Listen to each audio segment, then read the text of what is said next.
March 21st, 2023, Waukegan Public Schools Student Achievement Meeting. If I could do a roll call, please. Mr. McBride, Here. Mr. Riddle, Present. Ms. Hannah, Yes. Ms. Callahan Wozniak, Here. Ms. Leguizamo, Ms. Gonzalez, President Ewing. Here, we do have a quorum. Ms. Gonzalez did let me know that due to work, she would not be able to make it. With that, we are now at the approval of our meeting minutes for February 21st, 2023. Do we have a motion to approve those minutes? So moved. Motion Second. by Ms. Wozniak, second by Ms. Hannah. Any comments, questions, corrections to the minutes? All in favor signify with aye. Aye. Any opposed, nay. I Minutes are pass. approved. Mr. I pass. I was not here. So one pass. Okay, we have our information items, which are there. So those have been there with attachments. We'll run through them in case there are any questions from either the audience or the board. So we have the Illinois High School Association renewal. No cost. The information was attached. Item 5B, which was the paper tutoring contract renewal. And Go Yes, ahead, I Ms. have a Hannah. question on it. Go ahead. I just want to know, part of our job is to evaluate programs and what we spend money on, and so I'd like to have some kind of documentation on the successes, student contacts, and how effective it's been with our students. Okay. So, yes, good evening, Board President, Superintendent, members of the board, colleagues, community members. So, yes, Ms. Hannah, we can get the usage report on that for you.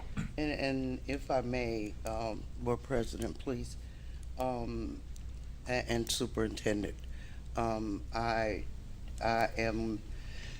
gonna say that my expectation, right? Sure. And hopefully with the concurrence of the board, that when you all bring something for us to approve and talk about, that you all would do your diligence into bringing forth all of the information so that you don't have to bring it to us after the fact. So we have the most current usage report. I can have Clarence Berry send that to the board, and Right. we can put that there so it's ready for the next time when it's up for a vote. We can have that there. Yeah, because not only do what I Sure. like it, I'm Every- sure the that public reads it, the right. public wants it as well. Not a problem. So what we'll have is a slide that tells you what paper is, or tells everyone what paper is, and then we'll have the information regarding the usage. Yes. Ms. Vukovic? Yes. Same subject, actually. I noticed in the major app scores that sixth grade and eighth grade, thank you, that sixth grade and eighth grade scores went down from fall. From fall to winter, the scores declined. And this paper program is 6, 7, 8, and the high school, correct? So is there also, for those students that access it, is Yep. there data? Because everything's supposed to be on data. If you're going to renew something. You're absolutely right. So I want to explain how paper works too, because I think that was a good question, and that's why I said want to explain the usage piece. And I didn't mention, because it's single points of service essentially. So if a student has trouble with a math problem, then that student can connect with paper to get assistance with that problem. So it's different than our other tutoring program where you take a pre-assessment and then you are being tutored on a specific skill that you're deficient in.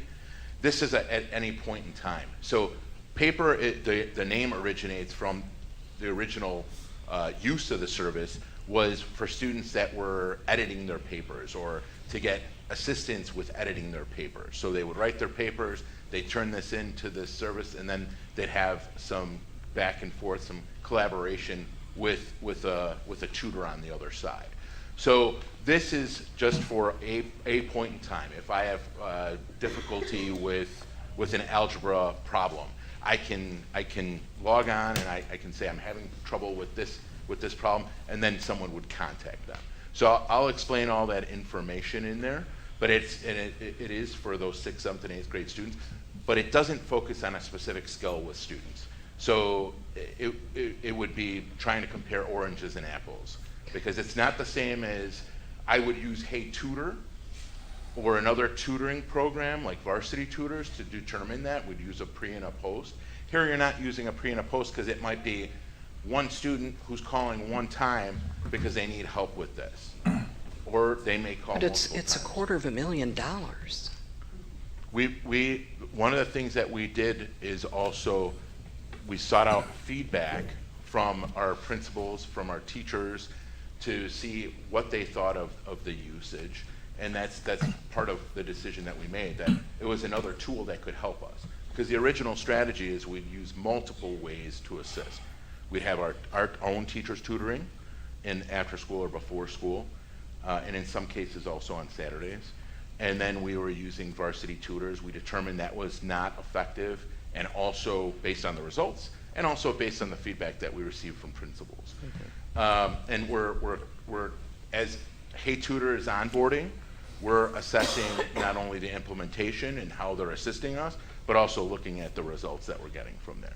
But again, paper is really, it's if I'm having trouble and it's an opportunity for the students to connect with someone to help them with homework, or to help them with a concept in a number of different subjects. So if this committee meeting is for people to get information about this, the only thing that's attached is the bill, what they're going to charge you for, and a tiny little blurb. So that's not really information. That's a great point. We've presented on this several times before, but if that's the board's ask, and if that's the ask of the community, that we continue to submit the same proposals, or excuse me, the same information items, then we'll submit that.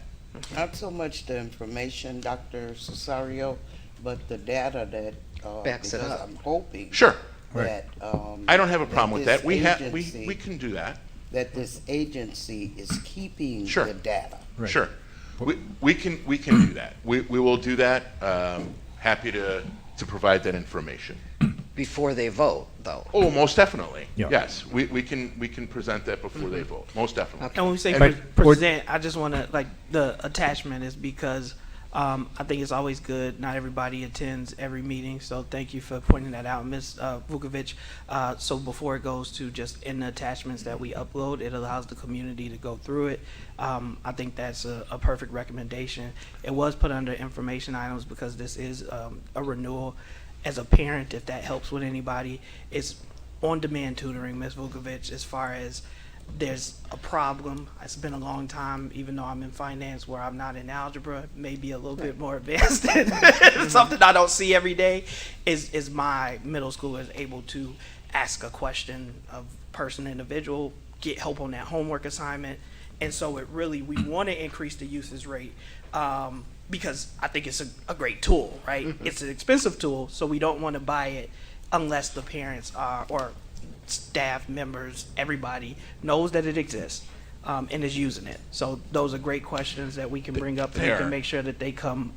But this is just why it wasn't there for full transparency, is because it has been presented on previously, and this was information in order to help with the renewal. And this was also one of the reasons we're doing about that is we're in the budget process, as well as we want to bring these things forward for some of the issues that we've talked about. Is when we're late deciding on renewals or contracts, it means that sometimes we're waiting till January, as you pointed out, to bring certain groups on. But very valid questions, and we will make sure, as Dr. Cesario promised, that that'll be part of the attachment when they Sure. present this for official board action. And I think it's a new, it's a good practice to do just in the event we have new community members or folks. So that's a great suggestion. And the thing is that if you'd presented this in the fall, No. we wouldn't have the data. We would, I mean, I guess I don't understand why the data of the usage wasn't available for them to decide whether or not to vote for it. So it's not about, oh, we already talked about it in the fall, Well- okay, but Okay, thank you. Okay. Board President, may I speak on this? Yeah, go for Okay. I have some great concerns about this program, okay? I did some research, and if you look up the article on Chalkbeat for November of 2022, the article is called "Schools Across the U.S. How They Have Turned to Papers, Online Tutoring. Some Worry It's Falling Short." Okay, and she goes in, and this lady that writes this article goes in and has interviewed or investigated quite a number of schools across the country that were using paper. I don't know if you're familiar with this article. You know, it certainly is a bit one-sided, but she mentions right off the bat that the Columbus, Ohio City schools spent $913 million for their middle and high schools, just like we're doing, for paper. I mean, we spent 270. We're asking for renewal, but they spent 913. They have a lot of students, of course. But what they found out after they did a survey was that students weren't using this. Very few of them. They were paying $38 per student. It's a flat cost whether a student uses it or not. And what they found out, they were spending $446 per student for the number of kids that were actually using it. So they've canceled their subscription. They cut their ties because less than 8% of their students were using paper. Then she goes on to look at some of the other districts, and I'm putting this out because I want answers to this before we vote on it. Right. She talks about Hillsborough County and Hillsborough County in Florida. They had 16,000 that used it, but that was only 14% of their population. Palm Beach City, Florida had 104,000 students, but with 53,000 uses. But they were very concerned about it too. One of the things, and then they talk about a charter school, Aspire Charter Schools in California. They had high usage among some of their students. It tended to be the students who were higher functioning, higher level students. Students that had D's or F's were not using this. It is, by the way, there's no video. It's a text. You have to text the 24/7. Yeah. You'll get a teacher somewhere that will help you. Trained teachers, they do a good job, but they have trouble. Some of these schools found out with high Hispanic populations, the kids aren't as good at texting in English. They do Spanish, but the that one of the charters. Well, anyway, there was another school in Santa Ana, I believe it was. No, there was one in Florida that had, again, high usage but very low usage with kids who were struggling because they got frustrated. So I really need some answers to some of these things. Some of them have dropped the service. I know that the schools that have kept it said, we don't have anything to replace it. However, one of the charter schools, Aspire Charter, decided to drop it after looking at it more closely, and what they were able to do was hire educators to help the students one-on-one in after-school tutoring. Some of the kids couldn't stay for that or didn't want to stay, but they found that it was much more productive to actually have a real person there. Because some of the kids that struggle they struggle already with texting and they don't see the teacher. So some of these questions I need to get answered before we vote to approve this thing. So if you want to submit those questions, we're happy to evaluate them. I can do that, or you can just look on Chalkbeat. Yeah, The article is I wrote that 1117, down. and what I'm quoting you is right from this Chalkbeat? Chalkbeat. Okay. Yep. CHALKBEAT. We can look at that and we The can article share. is called "Schools Across the U.S. Have Turned to Papers Online Tutoring," which started about 8 years ago. It really grew during the COVID, it says.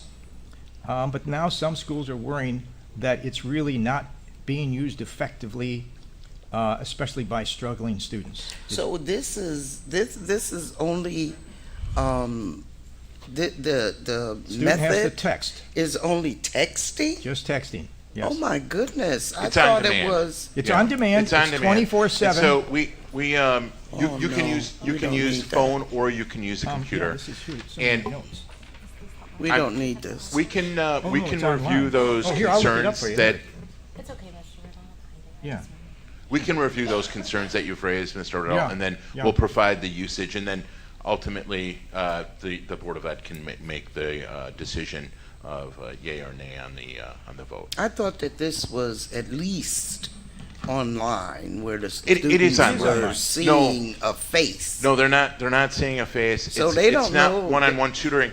And I think one of the things that to speak to was we wanted this for some of this for groups of students that feel more comfortable just texting and not being interfacing with someone. That was one of the reasons we chose it, because it was part of our tutoring strategy, having our in-person tutors, our teachers tutoring, having small group tutoring through Varsity Tutors and now Hey Tutor, and then using on demand. And it's okay if it doesn't work for our schools Sure. and our students, and we can cut ties too and look for something more effective. My only caution, and I'm not advocating for paper, is as we talk about it in the abstract, I think everybody here, let's first state, at least Brandon's going to state very clearly, is I believe that the most effective tutoring program is in-person tutoring. Right. I believe the administration recognizes that as well.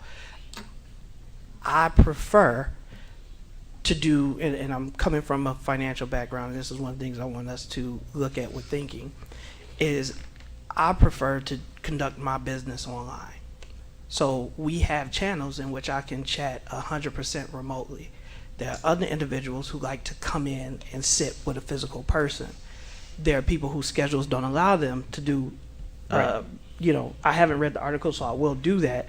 But when we talk about usage rates, I don't fault the tool of paper. It's a communication concern and question related to, are we making sure that all students are aware of the tool? So before we just blanketly say that we want to move away from it, I want us to actually evaluate the strategies, because I'm telling you as a parent who has seen it work, is it can be helpful. And so as we talk about what we want to do for students, I don't think that we should just be blanketly eliminating options. We can talk about it. It'll be the majority of the board. I'm not advocating for paper individually. I'm just saying, is it someone who's actually seen it work? Let's talk to people before we just say we're not going to renew it. I think Deputy Cesario has already agreed to answer any questions that are presented. So let's start there instead of talking about the negatives, because usage would be a concern because it's a cost, right? If you have a great tool that nobody is using, it doesn't make sense. And we can have that conversation, but I wouldn't blame paper for the lack of student usage. It would be a communication strategy to make sure that our staff are aware of it, and that parents are aware of it, and that students know how to use it. And Right. but I'm gonna mimic what Mr. Riddle said, that in his research, he found that students that were struggling, that really needed the tutoring, Right. was not using it. And I would hope Yeah. that that's where We run into we're that same focusing struggle at. with in-person It matters. tutoring, Right. right? Those students that we want to do it based on a myriad of reasons can't attend, and so I Right. want to make sure that we aren't reducing tools. Right. So I guess that's, and then I'll shut up. You guys. Board President, I agree with what you've just said. I think it's very important. I kind of gave, as I said, the bad side picture. The article does mention as well that if the schools that did a good job of getting this information out to the parents and the kids had much better usage, okay? And then just what you're saying as well, the article mentions it's very hard to find staff that want to tutor. So if you cut this program out, will you find staff who want to do we all agree, person on person, one-on-one is the best thing available. But in the meantime, how long does it take to find those people, and how broadly can you get them dispersed to all of our schools? So those are issues to consider, absolutely. So it's not all one or the other. I think we need to carefully consider our choices here. Mhm. Two people. I'm sorry, Mr. President. Rich, go ahead. Yes, if you're ever looking for algebra help, Khan Academy's free, and you can go on that, and they help. They have lots of Khan different Academy. resources. Yeah, they're great. KHAN, it's Yes, very they're good. great. Dr. Cesario, also then, if you're going to, in the next month or two, bring up Hey Tutor, if you could We can give you. bring all of the information about that, because started at 25 people in January, and they're only up to 28 according to my FOIA. And that's something that we're addressing too, because they're not. Right, and there's they're 10 not schools that don't delivering have that, it, right. And that's something that we're looking at as well. And we're not paying for that right now. So we have let me speak into the mic, I'm sorry. We have the contract for them, but just like varsity tutors, if we're not using the hours, we're not paying for that. But I have invoices. Well, we're paying for what we're using, that's Right, my point. right. Not for the entirety of the contract. If we're not getting the hours, then we're not gonna pay for what we're not getting. I guess that's my point. Right, and so I maybe just- use that extra money to get some people into tutor. We're doing our best with the tutoring piece, and I think the largest allocation of funding that we provided for tutoring was in-person tutoring with our own teachers. There are limitations to that as well. Oftentimes, folks had other obligations outside of it. But if you have any other ideas, yeah, we're happy to. We've reached out to a number of retired teachers too. If you have, sounds like you have a network. If you have people, I'm happy to call them myself. We will try to bring in anybody we can to assist. We're not throwing anything off. And that was originally, I know I'm bringing up something that was presented a while ago, but that was part of the original plan too, is to have retired teachers come in. So maybe we can work with HR to hold an info session or a recruitment night to bring in retired teachers. And again, if you have a network of folks that you know are interested, please send them our way. Mr. Thank you. Edwards. Well, you said working with HR. I think we've all know and we've all seen and we've all been here where people have came up in here that have applied to HR and HR ain't even calling them back. But again, to piggyback up on this here, once again, we have money that we're willing to allocate out, right? And so this is my problem with everything, right, y'all? So we got this wraparound center now, right? And we're short-staffed in the district. Here's some of the arguments. And y'all have made it publicly that there's a teacher shortage everywhere around the world. So I'm trying to understand that we're steady throwing money out. Have you guys personally sat down with these teachers to ask them how they feel about what you're doing? Because obviously, you know, you guys create these things, but we're not including the ones that's doing all of the work. They're with the students. They know what works and what don't work. And when we don't include them and we make these decisions without including them, how much respect is that? Yeah. I mean, did we talk to the teachers?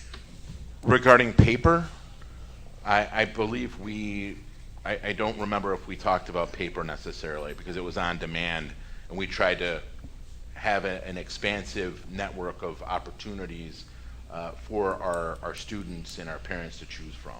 So we did talk to teachers about tutoring in person, and we still talk to them regularly about tutoring in person.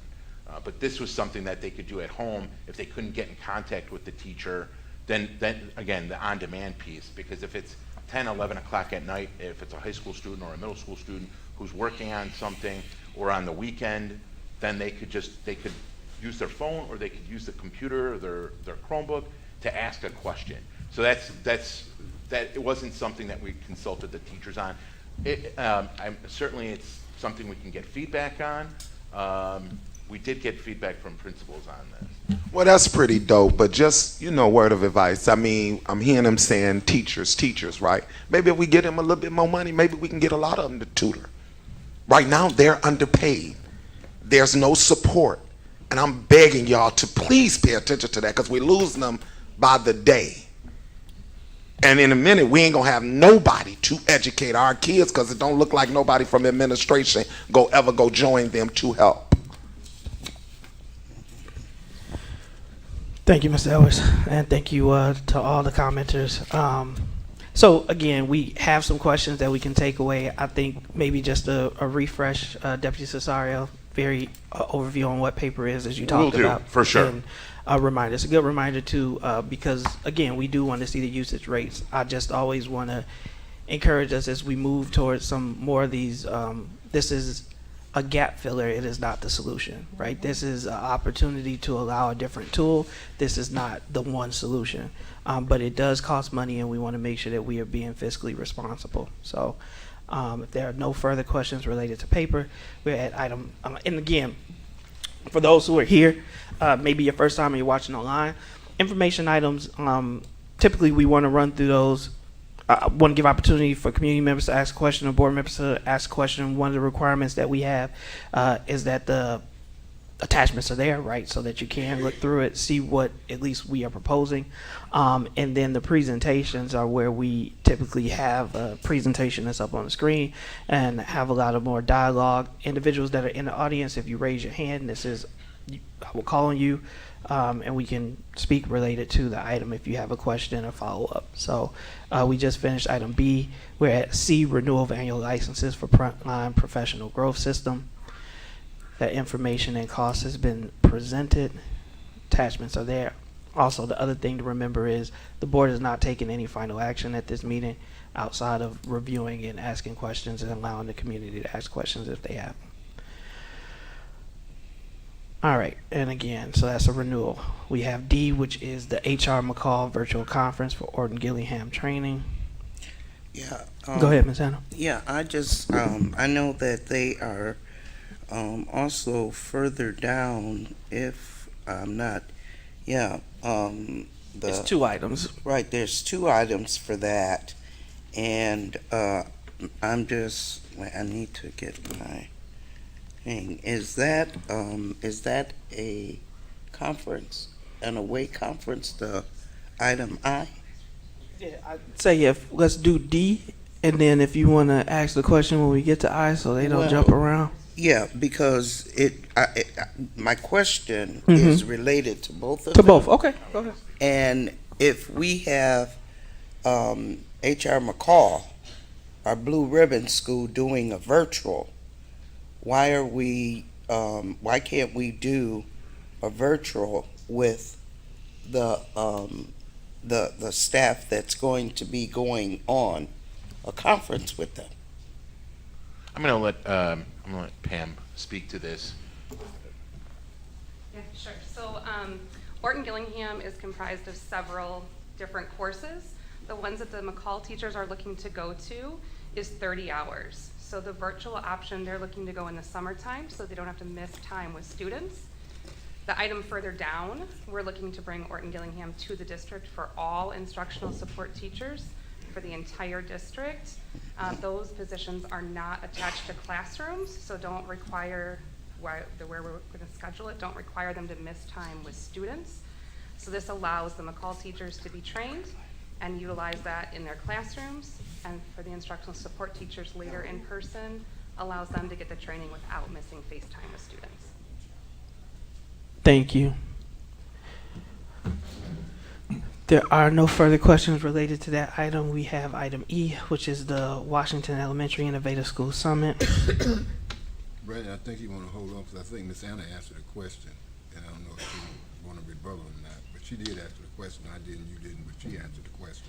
We can come back to it. We'll definitely, if there's any questions, we can follow up with her on that. Yeah. Not a problem. So, yeah. All right, then we're at purchase of classroom projectors, item F. The information has been presented there. And Ms. Hannah, I do want to circle back. I apologize. No problem, no Pam. problem at all. But did you hear her, at least the response, Ms. Hannah, is one is virtual during the summer, it's 30 hours, and they're doing a specific course. The other one, they're bringing the trainers in district. And that's why they're two separate items. Okay. Can I ask a question on that one? On which one? Because I was That- confused. I same one? understand the virtual one. Yes, the same thing. I understand the That virtual. was for two teachers at one school, That- and then the other one is for the That I district. got, okay, but Okay. on the notes here, it says it's from 6 to 12 school-based literacy leaders, but then in the document itself, it talks about up to 30 teachers. So I just wanted to clarify. I think it sounds like it's actually a lot of teachers, because it's a lot more than 6 or 12. It's around 30 teachers, because it's a lot more money, and they're coming in to do this conference. That's all I just want. The training, and it says it's like a three lessons. So that's over 3 days. The group that's coming in. Yeah, so the group that's coming will be for 30 instructional support teachers, and that will comprise 72 and a half hours of training. It will be 3 full courses. 3 full courses. Yep, and so the classroom teachers at McCall are looking to do the 1 comprehensive course. Right. And our ISTs will get additional training to support our neediest learners. Great, great. Yeah, I just wanted to clarify that. And it's a great program, and it's what we want to see, reading improving, and this is a hands-on type of thing. It sounds like a terrific program, and I've heard it, spoken about in the district before, so it's a good program for our teachers to work with students learning reading. Thank you. Thanks, Pam. Thank you. We were at F, which are just classroom projectors, again, putting the supplies into the classroom. G, approval to attend Tableau Conference in Las Vegas, Nevada from May 8th through the 12th. That's, and how many, educators? 1, 2, 3, and those are support staff, right?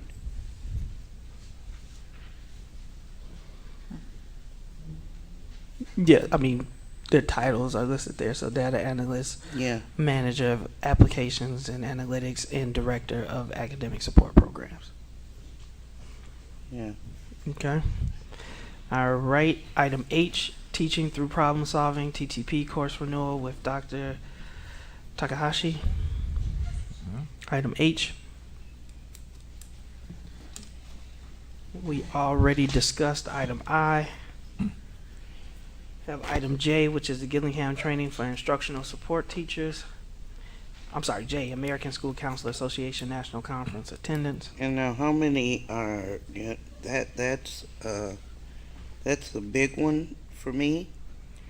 And are these all of our counseling staff? Because it's only just like a half a page We got of some looks like we information got some here. assistant principals in there. Yeah. Go ahead, Ms. Patty. So is this all of our counselors? Because it's a summertime opportunity, not all counselors were available they were all invited and offered the opportunity to attend across campuses and also across our middle schools. Because it is a summertime commitment, not every counselor was available due to family things that are going on or just summertime things that they have personally. But it was open for our high school counseling, our middle school counselors. Okay, and so my question is, those counselors that didn't take advantage of this professional development, how are they going to be in sync with the other Sure. counselors and then going to effectively service our children? Sure. A couple different things. One is that the high school counselors just did a ASCA self-assessment needs assessment, so they are all part of the ongoing work that's happening currently during the school year to reflect on what practices are part of their counseling program, what practices still need refinement. So that is some work that is happening across campuses currently. We're also committed to the Illinois group called One Goal, which is an organization that Ms. Fulton and Dr. Nault partner with our counseling staff to establish a cadence around our counseling programs across the district. And so regardless of that they attend this, they are already part of those other systems of support through our current structures during the school year. And the goal would be for the team members that are going to bring information back, to bring training resources back, and to utilize that time with their teams when they come back to school to train up their colleagues. Okay, that's good. And so in doing all of that, Ms. Patty, hopefully with the concurrence of the board, if we could get a counseling update as to what the counselors are doing with our students. Sure. And just the methods that they're using. Not a problem. Okay, Will with be. with the students, and what are they doing with our students, for our students? I think that's a great idea. So we can do that within when we update high school transformation plan, and when we also can talk about what they're doing with school links. So I think that would I be want to know helpful what too. they're doing with the Yes. students and how. In addition to they're those, helping right? Those are other students. items. Yeah, most definitely. Yeah, because what I know of counseling, and when I was in school, Right.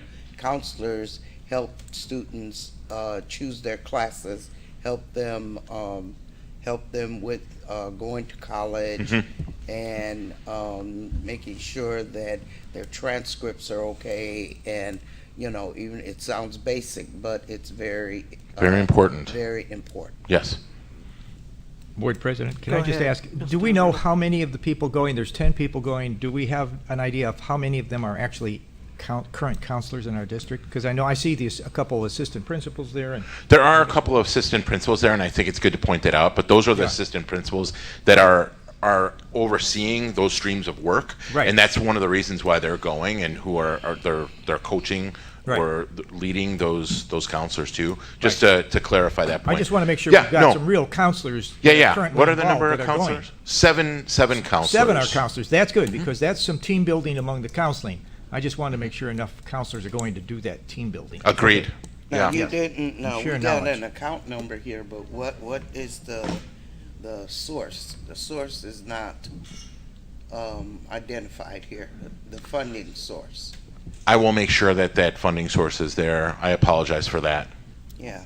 Go ahead. So I'm a certified counselor Yes. too. Yes, yes, Ms. So Falcon. I'm just because I'm an administrator doesn't mean I have certification. And- I have certification, and of course, Eric Hamilton doesn't have certification. However, that is our professional duty as certified counselors for ASCA to be involved in ASCA. I have put in my budget every year, which we are a part of ASCA now. That's our professional Yeah, please. American School Counseling Association. right. So we most of the time when we're going in school counseling, we are a part of that already when we are taking our classes, getting our masters in school counseling. However, after that, we're on our own to pay for that, and we should be following that model, ASCA. We have not really been following that model. So every counselor should be following that model. Hopefully the APs, I'm not over the counselors anymore, but hopefully the APs at each campus are able to help drive that model so we can have a better model, and they are helping the kids in certain areas, because it's just not transcripts, it's just not it's also SEL, social and emotional. We did not learn how to do transcripts and do all that in college. Let me make that clear. We are certified counselors, Right. and so we learn more SEL than doing transcripts. So at the middle school level, they don't even do transcripts because they're not in high school. Right. So, right? So they don't have to do that. At the high school, they do. So I think some people get that convoluted, like the social workers are the ones with, doing all the social emotional. Technically, the social workers deal with IEPs. We as counselors are supposed to deal with general education Right. students, right? Right. So I hear a lot of conversation behind social workers and counselors, and we telling students the difference of that, and it's very wrong. So Right. I just want, because if a student wants to go into counseling, I want them to know it is a good career to go into, and that's what they should be doing. Okay. Thank you, And Ms. maybe Fulton. there needs to I be know that. some type of coordination between the middle school. That's what we're and working the on. high school counselors, Yep. and bringing more centralized. And that's why I You mentioned the school links piece, because that's a tool that is really helping to connect. And we've been meeting with the middle school too, and Avanda's been meeting with the middle school and really oversaw the usage of and the implementation, the early implementation at the middle school. So I think that's a tool, that's a structure that we're going to use to connect what's happening with middle school into high school. Yeah, and I don't understand how the APs are in charge of the counselors when the counselors should be It's part of one that- department Sure, in themselves. And again, when we were giving that, when we're going to give that update on the high school transformation piece, we'll talk about what we did with that. And I think of Vonda's point about moving towards proficiency with the ASCA model. We don't have it fully in place right now, and that's something that we're working on, and that's something that is a work in progress. But I certainly think that we've made a number of steps to really go in that direction, Right. as well as making that more comprehensive. And that's why it's important Indeed. that you give the board an update. Happy to do it. Thanks. Yep. Thank you. Last one is the advancement AP Summer Institute for WHS teachers. Thank you. I do want to shout something out. Just as we asked for PD opportunities for our staff and frontline staff that are working with students, this list is reflective of a lot of that. And so I know a lot of times, and this is what we talked about, and I do want to shout out in this moment Mr. Edwards for always talking about education. It's because I think this is an important educating moment, in that there are different things that we're focused on at different times. And right now, this is showing where we are investing in frontline staff getting additional PD opportunities. So that was a request from the community. It was a request of the board. Is we do want the board to get training. We do want administrators to get training, but we also want to make sure that our frontline have these opportunities in order to receive that additional PD, whether that be in district, whether it be traveling, whether it be, but I saw, right? And bringing it back. And bringing, and I think, yep, shared, yep. They're bringing it back to make sure that it is, it's working for our students, and beneficial for our students. That's the big piece of all of this. 100%. So now we are at our presentations. We have item A, which is the diverse learners update.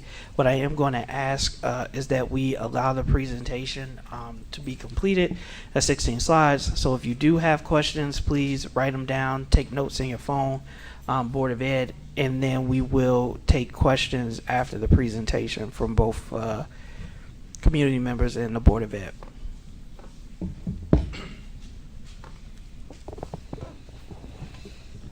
All right. Good evening, Board President, School Board, Superintendent, and community members. And thank you for the opportunity to speak about our diverse learners. We'll be presenting some updates to some data and a little bit on where we're going and what we're doing, and providing some research on special education and services. So we'll start with 2018 white paper, which is a comprehensive review of research, policy, and practices in the country. This is from the National Council on Disability through the federal government, and they looked at, like I said, as much research as is available on inclusive practice, every state's policies and guidelines, and data on educational environment. And so one of the things that they concluded is that there is no research that supports the value of a segregated special education class and school. Really? Yes. Dr. Abbott had all the research. On So, segregation? Wait, can we allow Okay, the but- presentation Sure. to be completed? Yeah. Thank you, okay. Ms. Anna. So And they're it saying should that, be somewhere in the district. Thank you, Ms. Anna. okay, so by segregated, they mean not in a general ed classroom in their home school. Okay, so tonight we're going to look at how we define inclusive practice versus the segregation of students with IEPs. And I think it's important to look at the Department of Education is calling the segregation, not restriction, when they're describing students with IEPs not being included with their peers in gen ed. And we're going to look at why this is critical for our Waukegan students and what we are doing to address inclusive practice.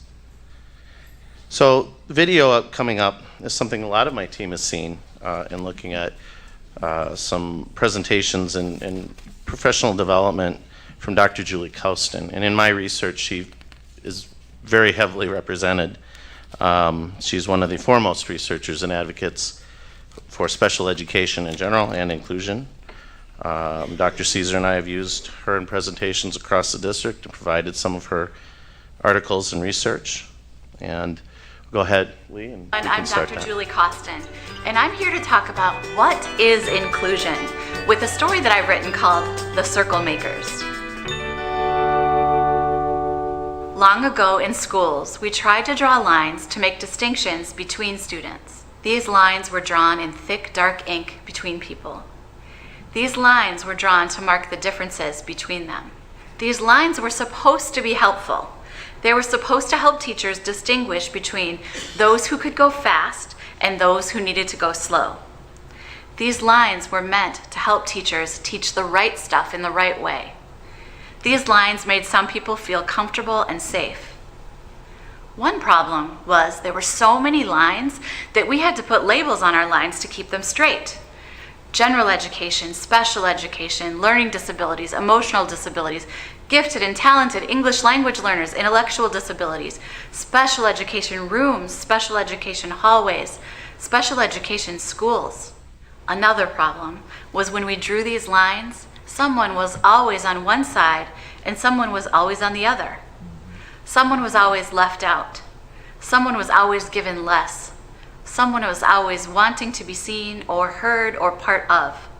Another problem was that people assumed that students on one side of the line were typical learners, and that typical was real and that average was true, and that anyone who wasn't average had to go somewhere else to learn something else.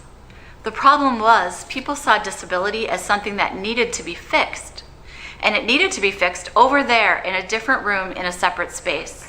Eventually, these lines created separate boxes or classrooms, a separate system with separate teachers, classes for students who were thought to need separate things. People even started to think that separate lines and boxes were good. Another problem was every person on both sides of any line had different needs. Every person needed to go fast sometimes and slow at other times. Every person was more curious about certain things and bored by other things. Every person had things they were good at and other things they were not good at. So often the lines were blurry. Sometimes people couldn't agree on where to place the lines. Sometimes even the line makers argued about where to place the lines. These lines and these boxes weren't real, but people thought they were. At the same time, we knew that separate was never equal. We knew that humans needed to be together and belong in order to learn and grow. We knew that separation from other people was likely to affect everyone's hearts and minds. So in education, we decided we had to do something. We had to bend some lines and move some lines and erase others. We had to take all the lines and stick them together end to end. It took a lot of time and a lot of work. This now made a brand new long line that we kept bending and bending and bending. The new line connects end to end. This new line is called inclusive education. This new line is a circle. This new circle was very difficult for the original line makers. You see, when they went to school, straight lines existed. Straight lines were important. They grew up thinking some children belong on certain sides of certain lines. And change is hard, especially for line makers. This new circle is called inclusive education, and it means we value everyone. We use this new line to connect, not to separate. Inclusive education means we are curious about how we are alike and how we are different. We challenge and support everyone. We teach to students' individual strengths. We give students choices. We celebrate what is unique about each person, because we learn best with and from those who are different than us. What happened to the line makers? Turns out line makers are the most excellent circle makers. As soon as they saw that these circles created new opportunities for their students and new connections and a sense of belonging, these circles helped students to do better, to learn more, and to make friends. It turns out that students who used to be on one side of the line were excellent teachers of students who used to be on the other side of the line. And the exact opposite was also true. It turns out that it wasn't just good for students on one side of the line, it ended up to be better for all students on every side of any line. But the story does not end with just drawing the circles. Like a circle, this story has no end. It's simply the beginning. Being together inside the circle is the very first step. It's what happens inside the circles where the true magic can be found. To all of you circle makers, let's continue to create wider and wider circles together. Okay, and I think Dr. Julie does a great job of kind of effectively and visually putting the past 50 years of special education history as one of two houses under the same roof and how we're trying to bring that together. Circle makers then, right, she states that we learn best with and from those who are different from us. And what we know also is the best line makers make the most excellent circle makers. That being together is better for all students on any side of the line, and being together inside the circle is the very first step. We're going to look at some of our local data. So Waukegan students with IEPs. So in Waukegan, 15% of our students have IEPs. That's right within state area, usually around 14%, nationally a little lower. And we look at our black students. We have 12.8% of our students in Waukegan are black, but 21% of our students with IEPs are black. So we're looking at a disproportionate representation in diverse learners of students with IEPs who are black. And so looking at some national data on the segregation of students with IEPs, and this also comes from the white paper from the National Council on Disability, right? So they sampled different policies, and Nebraska is one of the most inclusive states, and they have been for decades. And their policy states that a child or youth with disabilities is never to be placed in a particular educational setting based solely upon the disability category or on the staff, space, and or services currently available at a school. And so that means we're putting children first, right? There are some within reason of why we might not be able to change a program or significantly change the physical space. But I think the Nebraska policy holds that pretty clear. And I can tell you, when I came here, we were still placing students in programs based on their eligibility, right? For cognitive disabilities, or those who have a little longer memory here, Diana maybe can tell more about that. But we've changed that, and we're continuing to work on that. And so when we look at some of these rankings, Alabama is first in the least restrictive environment, and that's 80% or more of a day in gen ed for a student with an IEP at 83%. And then Vermont and Nebraska follow, tied at 76. And I can tell you Vermont has always led in this area. And the last time they did one of these papers, they were at 60%. So they continue to strive to get better. Illinois ranks 46th in the nation. They're 53%. And Waukegan currently is at 50%. When I came here, we were at 40% in the least restrictive environment, 3% under the average of Illinois. And now let's look at educational environments in some different areas.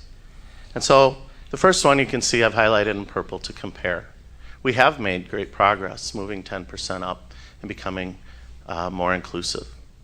And you can see that if you put the two together, right, from 2018 and 2022, those first two on the left as you face, we've moved up from 65 to 70 for our students most of their day in general education. So we are providing services in the classroom that are accommodated, modified, and differentiated. So we are doing that work now, but clearly based on the data, and we'll get to more of the research, we can continue to include more students and to get better. And if we look at our black students in 2022, you can see that comparatively, they're placed out at a greater rate than the students with IEPs. And so not only are we segregating our students with IEPs more than they do in the rest of the nation, our black students also, who we know are identified disproportionately in special ed for emotional disabilities are also being segregated at a greater rate. You can see on the last one in the italics and bold in separate facilities. While we are getting better, according to the data, at bringing our students back, we still have a higher rate of black students being outplaced. And I think that does correlate a little bit to the emotional disability disproportionality. Typically, we have students with significant behaviors, whether that's emotional or perhaps for another disability being placed out. One other piece of data I want to look at is in where it says less than 40%. That's our most restrictive environment within the schools. And currently the state's at 13%, but the district is at 25%. So we're almost double the rate of the state in putting kids in special education rooms for the majority of their day. All right, Dr. Caesar's going to go over some of the research here. All right, thank you. Good evening, everyone. So I just want to cover a few things, some positive research about inclusion.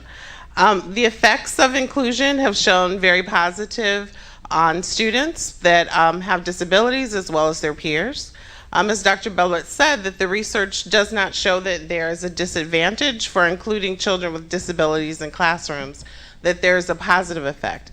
Higher academics, higher, more positive behavior that they're demonstrating because they're interacting with their peers more of their day versus being segregated in smaller classroom settings. Also, we're going to move on to the next slide. Students with special education needs who are in inclusive classrooms are absent less often. They have stronger skills in reading and math, and they are more likely to get jobs and pursue education after high school. So if you look at the next slide, you see that children with disabilities are involved in their community, they're involved in their homes, and when they're in classrooms with their non-disabled peers, they're also able to develop lifelong relationships and friendships. They learn how to become friends, they learn social skills, they also learn academic skills. They learn those skills on how to be a student, as well as they have productive struggle in those classrooms and are exposed to the general education curriculum more often. All right. So inclusion is a right and not a privilege for all, not a select few. So the U.S. Department of Education, as well as the Office of Civil Rights and the Office of Special Education Programs, fully support the idea of inclusion for children with disabilities because we know that there is a benefit. Here we have a quote from Maya Angelou: "Do the best until you know better. Then when you know better, you do better," right? So we are learning that excluding our students is not the best for them. We need to include them. On the next slide, I have a picture of a continuum of support. The continuum of services is from 0 to 100. It can be 0 because the child has been identified with a disability, but the disability is not impacting their learning.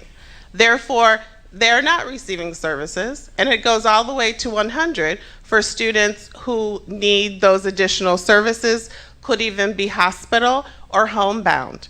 So when we're looking at how we're providing services, it's not about providing services in a place. It's about identifying the needs that students have and providing those services where it is best to provide those services. I am now going to turn it back over to Dr. Bublitz. All right, thank you, Dr. Caesar.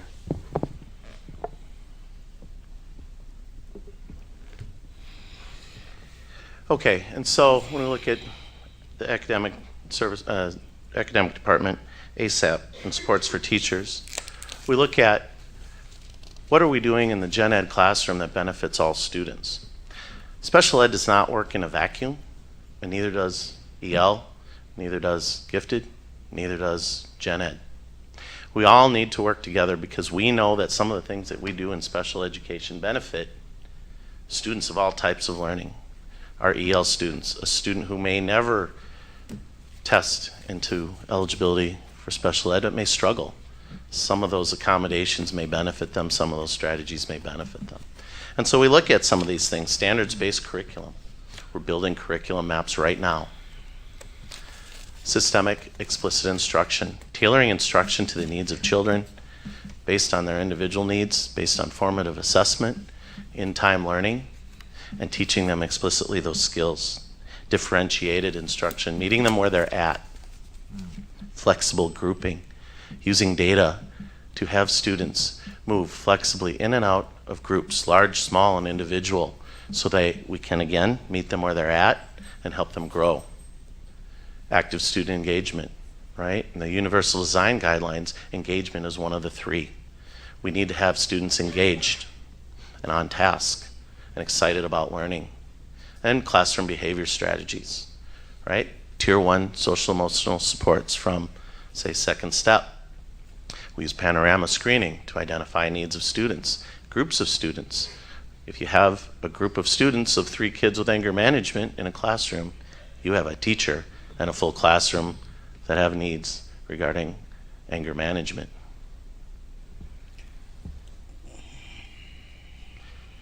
So what are we doing in the district more specifically? And this is not an extensive list. We need to look at how the provision of Tier 1 instruction is the foundation for high quality inclusion practices and positive student outcomes, right? This also comes from the National Center for Learning Disabilities. And so you can look at that, curriculum maps we mentioned, GLAD strategies from EL, benefit all students. Talked about SEL through MTSS, co-teaching. We can be more inclusive. We can put more expertise for instruction and implementation and differentiation there, right? Providing goal book for better writing, and we're working on using that to provide some universal design for learning, right? I said engagement was one of those. We've done a lot of paraeducator training. They're on our front lines. They know those kids back and forth, and we need to continue to build their skills. Preschool, where it all starts, right? We stop learning gaps there. We can reduce them a lot faster or not create gaps. And so early choices is just one area from the state that we brought in for training preschool students. Okay. All right, I'm gonna have to turn to my paper. I gotta make this bigger because I can see it. All right, so we have a quote here by Mary McLeod Bethune. When we have a powerful potential in our youth, and we must have the courage to change old ideas and practices so that we may direct their power towards good ends. I believe that that is what we are trying to do here. We have to change our beliefs and we have to change our practices because we want all of our students to be successful and to be productive in society. And so you see a student with a backpack. And so you give students a backpack and not a locker. Why? Because then they can be flexible. Their day can be fluid. They can go in and out where they need to be. They're not stuck in one place, right? And we're providing that continuum of services based on the individual needs of students and not a place or a program. It allows them that fluidity to be more included, to have greater access to core instruction, to have greater access to standards, and to not increase the gap. Because when they're not in class in standards-based instruction in Tier 1, they're never going to be able to keep up to extend that learning and decrease a gap when the others continue to grow and they don't have access. Quick note, when I looked for the backpack, I opened it up. The first one I saw was from my high school in Minnesota. It was really odd, so I had to use that one. So the world has some sort of synchronicity. Maybe that's a message. Maybe it's just weird. But going back to that backpack piece and thinking about our students and thinking about what we know there is no research to support segregation of students with IEPs, right? The federal government provided a map of as much research as they could get their hands on, and the policy guidelines across the country. When the stakes for our Waukegan students are so high and the critical practices for growth are so clear, we must not and cannot waver in our work to do the right thing. And so that's why we've made this growth over the last few years. And that's why we continue to do this work. So thank you. I got questions. Go ahead, Ms. Anna. Ms. Anna? Okay, first Oh, I'm off, sorry, Ms. Anna. Can you speak into the mic? oh, I'm sorry. First off, okay, all of this outside research sounds fantastic. Okay? Mm-hmm. I can go to the internet, the books, and get all this too. Okay? What I am interested in, this school district, our students that that have IEPs, okay? And first question, okay? You say that you are practicing inclusion, okay? And I'm presuming you're including the students with IEPs into gen ed classes. Am I correct? That's the intention, is to increase the ability to include our students with IEPs in the general ed classroom. Okay, does their IEP say that? It does if it's written individually for that student, depending on the individualized needs of that student. Oh. As Dr. Caesar explained, we go from 0 to 100%. Some students have such disabilities, whether it's cognitive, behavioral, medical, that they cannot access their education in gen ed. I know. And we know that, right? Vermont has been great forever, is still 76%. I understand. Yes. Okay, so my question is, how, and I got a few questions. Have you, okay, here in this district, all gen ed teachers, where the students with IEPs are being placed in their classrooms, are they being trained? Have they been trained to work with the students with IEPs? That's the first question. Maybe you need to write them down because I'm looking for Do you want answers. me to answer now, or? You can be, but I've kind of got a couple litany of questions. Okay, because I'm special ed too. Okay, the PD training, there has to be, if you're going to include those students in those gen ed classrooms. And has IDEA changed their requirements that if you have so many so many students with IEPs, and there must be supports in those classrooms? Some supports mean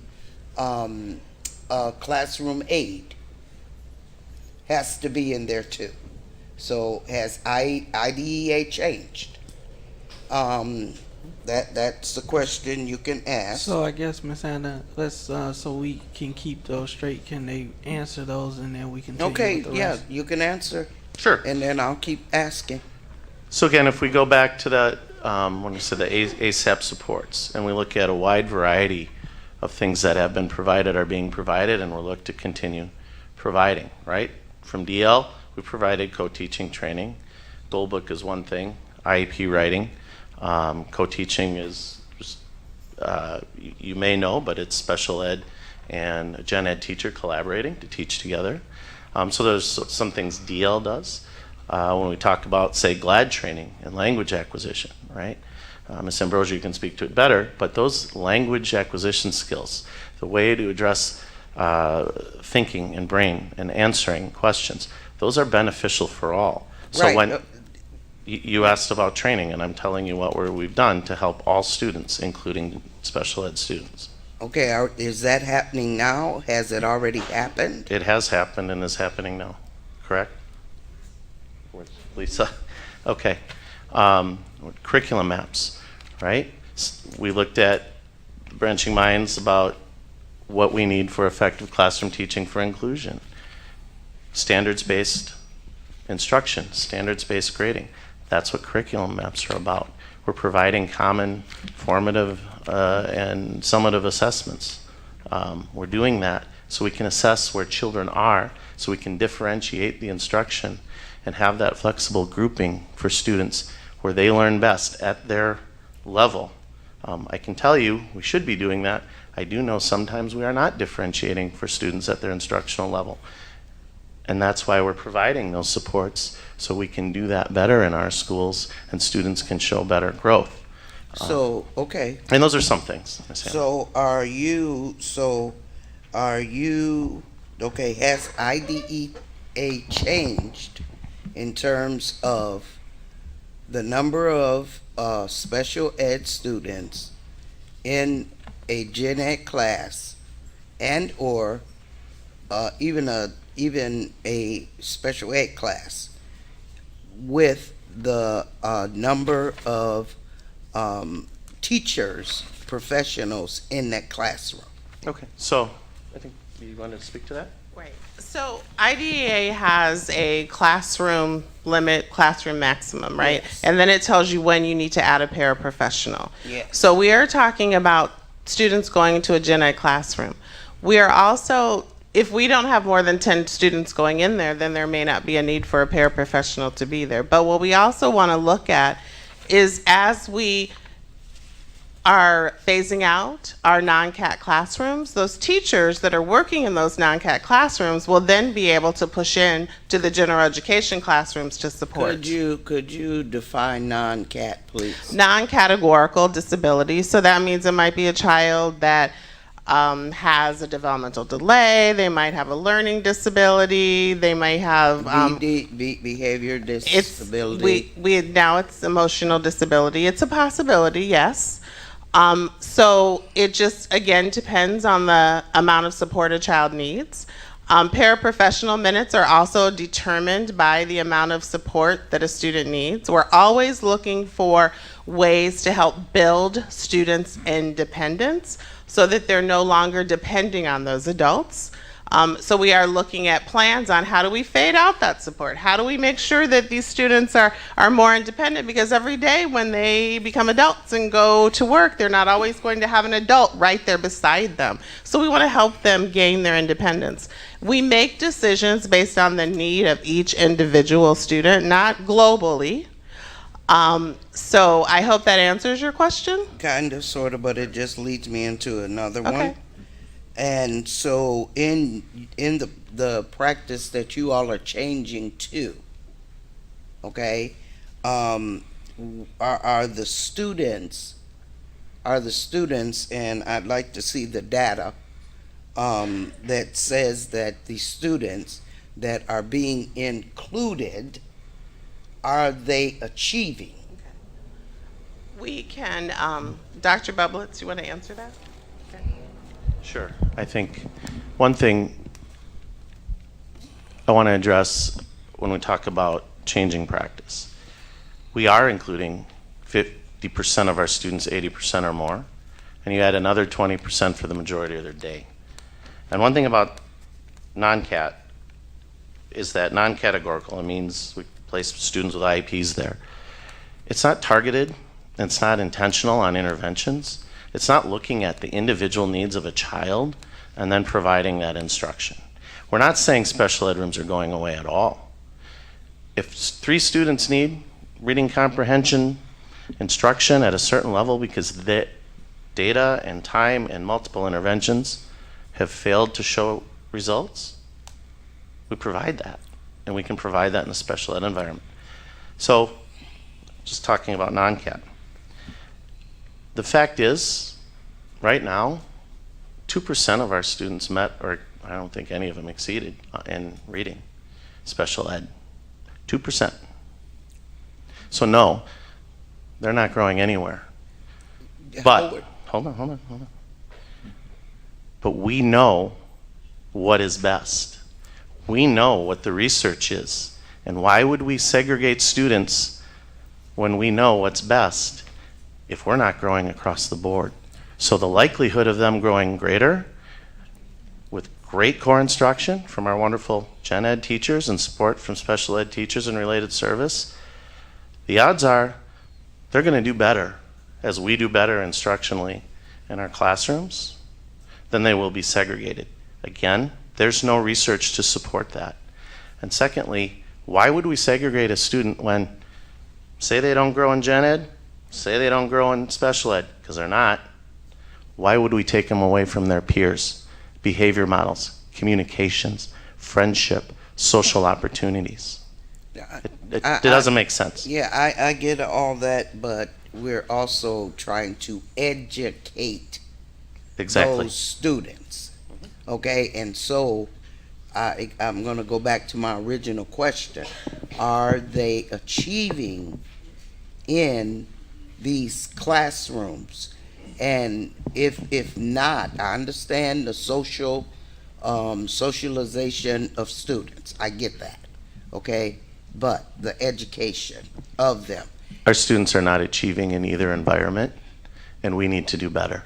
And we know what the research says, and we can also see how we're segregating other groups more, and what, I've done that presentation. We know what that means for students who are segregated. So how many students with IEPs are in gen ed classrooms? And I'd like to get that documented data. So what I can tell you now is, because I looked at something today, in our elementary buildings, we have 7 non-categorical classrooms. That's about 90 students in our elementary buildings that are in self-contained classrooms. Oh, I'm sorry, 45 students, Dr. For 90, we have 40 to 45. Okay, 40 to 45, he said. So I counted the classrooms. So in elementary, middle school and high school is a little bit different, so we got to work through those counts. But at the elementary level, there are 7 non-categorical classrooms in our elementary schools. And most are 3 to 5, so 3rd grade to 5th grade. The K2, most of them have already been phased out. Phased out. Like the K2 students are included in general education classrooms. And so understanding what this looks like is because we talk about each individual student getting their needs met that have IEPs. It could mean that they're pulled out for a resource for reading, could mean they're pulled out for a resource for math. It could mean a teacher is pushing in and supporting within the classroom. So that is what we talk about as a continuum of service. That it does not mean that these students are not being serviced. We have not talked about the reduction of our GAIN classroom or our RISE classroom, which are students that have more severe disabilities or more low incidence disabilities. We haven't talked about that. So we know that there are going to be some students that are still going to need to be educated in those settings. But there are also kids that are cognitively at the level of their peers and are struggling in some areas that need the opportunity to be in a general education classroom more of their day. Right. And so you guys are going to get the data that shows us how many students with IEPs are in general ed classrooms. I can tell you right now. And with the you can bring it back to us. Certainly. In the document. Happy to do that. And also in those gen ed classrooms, okay, the training for or the professional development for those teachers that are gen ed teachers, but now they're going to be diverse learner teachers too, because they're dealing with those students. We can provide a more extensive, it was a slide We can provide a more extensive list of the professional development we've done across the board for all students. And those teachers are already teaching diverse learner students, right? You asked for the number. Well, I'll give it to you. But 950 of our students with IEPs are being educated in the general ed for almost their entire day. An additional 950? approximately, I'm rounding. Wow, wow, that's great. That's a lot. Yeah. Mhm. Yeah, that's a lot. And another 400 are 40% to 80% of their day in gen ed. Mm-hmm. So to say our classroom teachers are not teaching special ed students is not true. I'm They not are. saying that. No, they are. We're agreeing. So they are doing it. They're doing it at a large amount, but we need to increase for some of those kids that aren't getting access. I see you. Ms. Hannah still have you wrapped up all your questions, Ms. Hannah? Yeah, at this point, I got, yeah. Mr. Edwards had his hand up first, then I saw Ms. Vukovic, and then I'll come to this side of the room. Oh, and down there I'll say too. mine for last. Okay.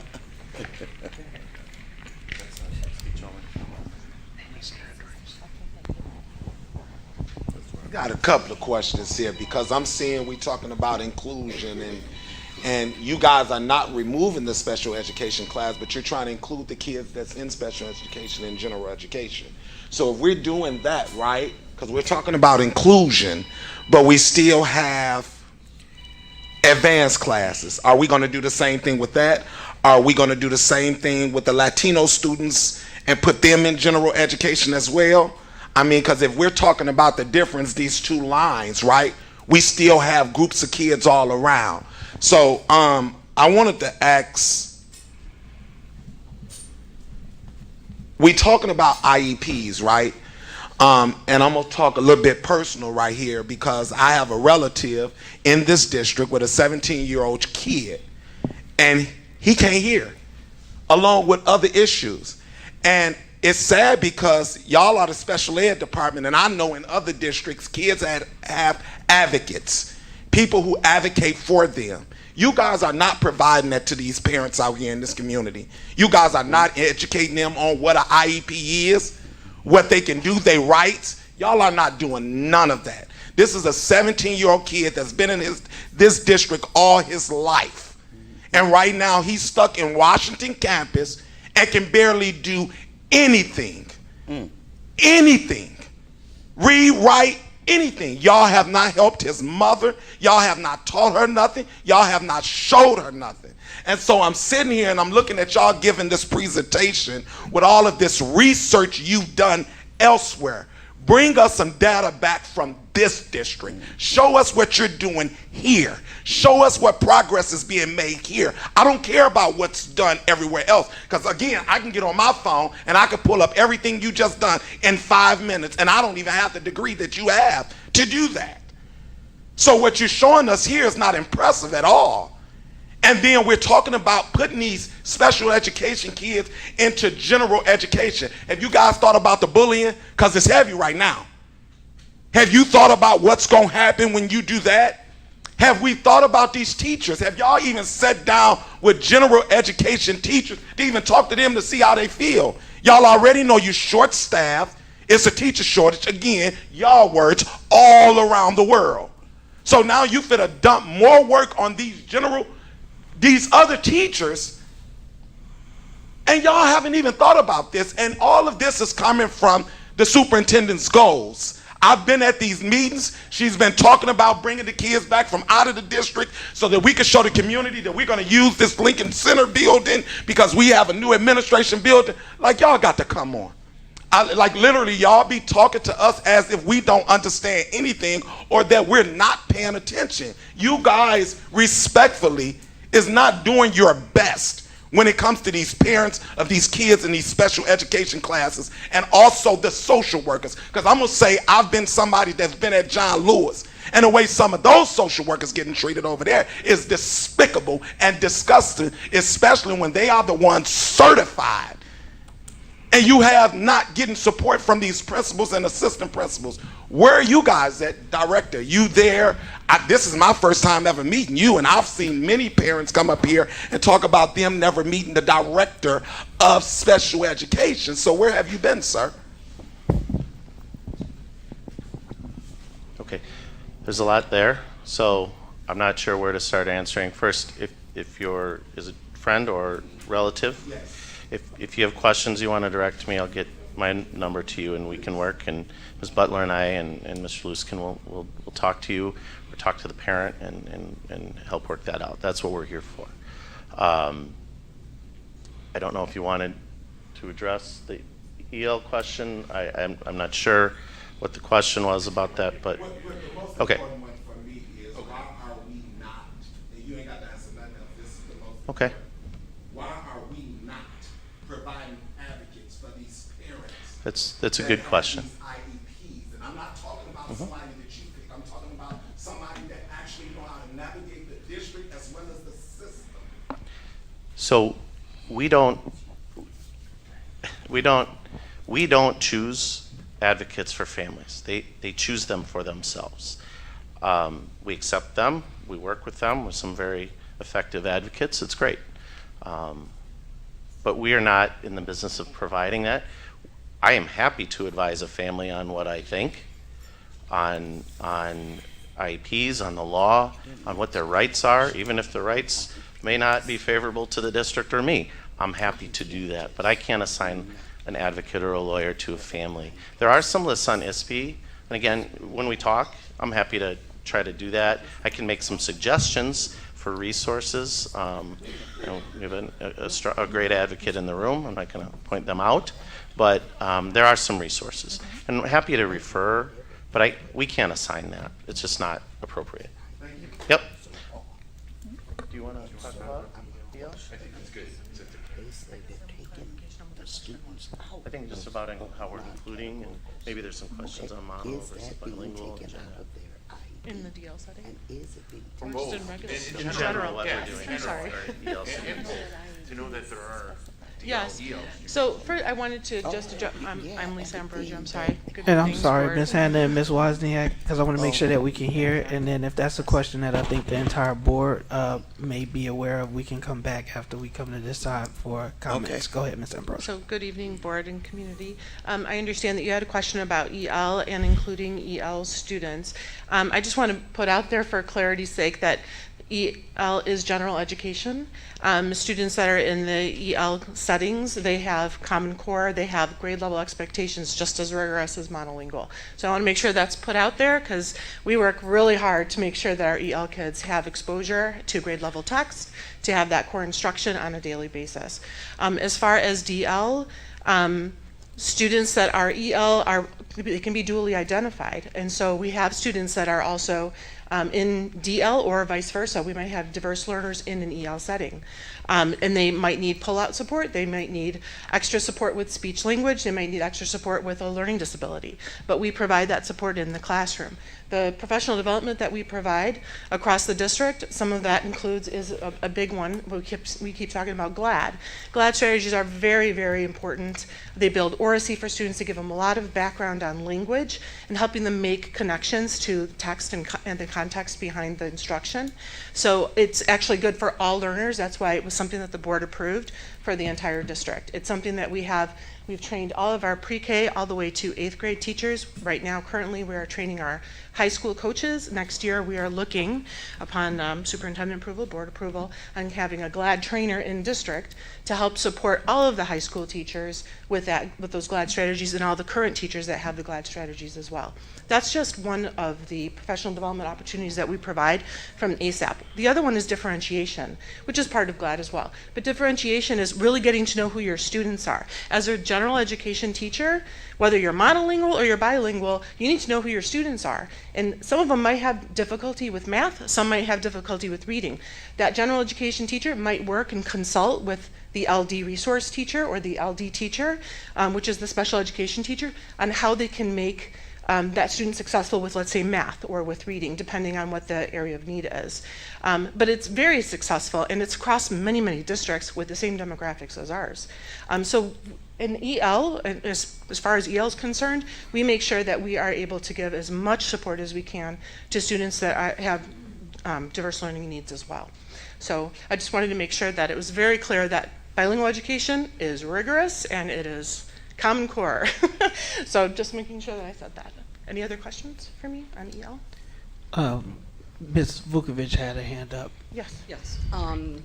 While you were, to Miss Hannah's question about whether the teachers, gen ed teachers, your original question, if I'm not mistaken, was, are the gen ed teachers trained in special ed, Right. so that they can deal with the children in their classroom, Right. that have IEPs? That have And IEPs, right. even though the answer was, you walked around the block a lot, so I don't know that you ever got I did your not get an answer. I was just talking but my about phone was that. blowing up from a couple of teachers that are currently teaching, and they said they do not get training. I know I did not when I was teaching. I've been retired 4 years, so I thought maybe something new had happened in the last couple of years where classroom teachers were getting training. I personally would go and look at the IEP of my students in my room that had IEPs, so I knew what their specific goals were.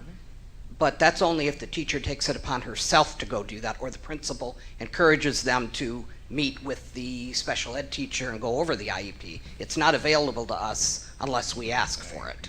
So the teachers are, at least the ones that are texting me, they are currently teaching in Waukegan, elementary age, and they said they have never had training specifically for being taking kids with IEPs. yeah, and I'm that saying I'm what I hearing know. that. Yeah, I'm hearing that, and that's why Okay. I asked the question, because it's like I say, what you were talking about is excellent, but we have to consider the teachers in doing what they're doing so that they can be successful. And I've heard horror stories about some of the students that's being placed in the classrooms, in the gen ed classrooms, with behavior issues that take away from the total instruction of the gen ed students. And so that needs to be addressed as well. Certainly. So I'm going to address your question, and then I want to get back to what you just said about some of that placement. Specifically, special ed training for gen ed teachers, we've provided the co-teaching, right?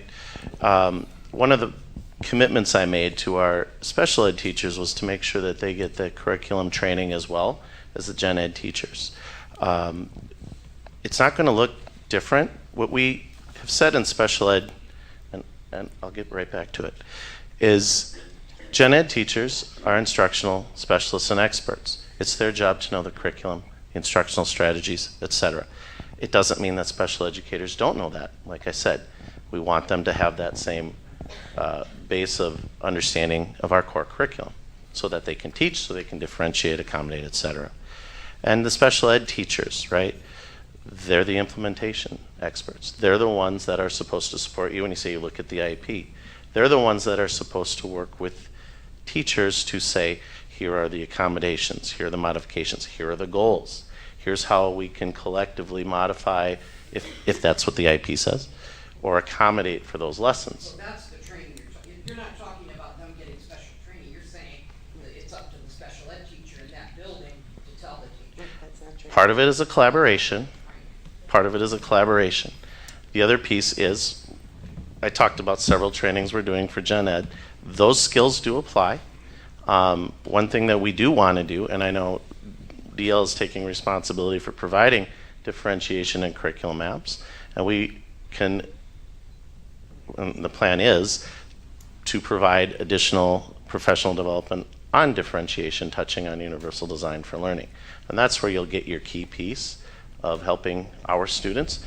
The learning strategies are going to be the same, right? You may change them based on the individual needs, but the learning strategies, good teaching is going to be the same. But it is, you're correct, the differentiation, and we'll continue to do that and look for more opportunities as that team develops with the curriculum to put that in. We're going to provide those opportunities as well. If you would just state your name for the record. Lisa Woods. I'm a diverse learner teacher at Line Magnet. I've been working in this district 9 years.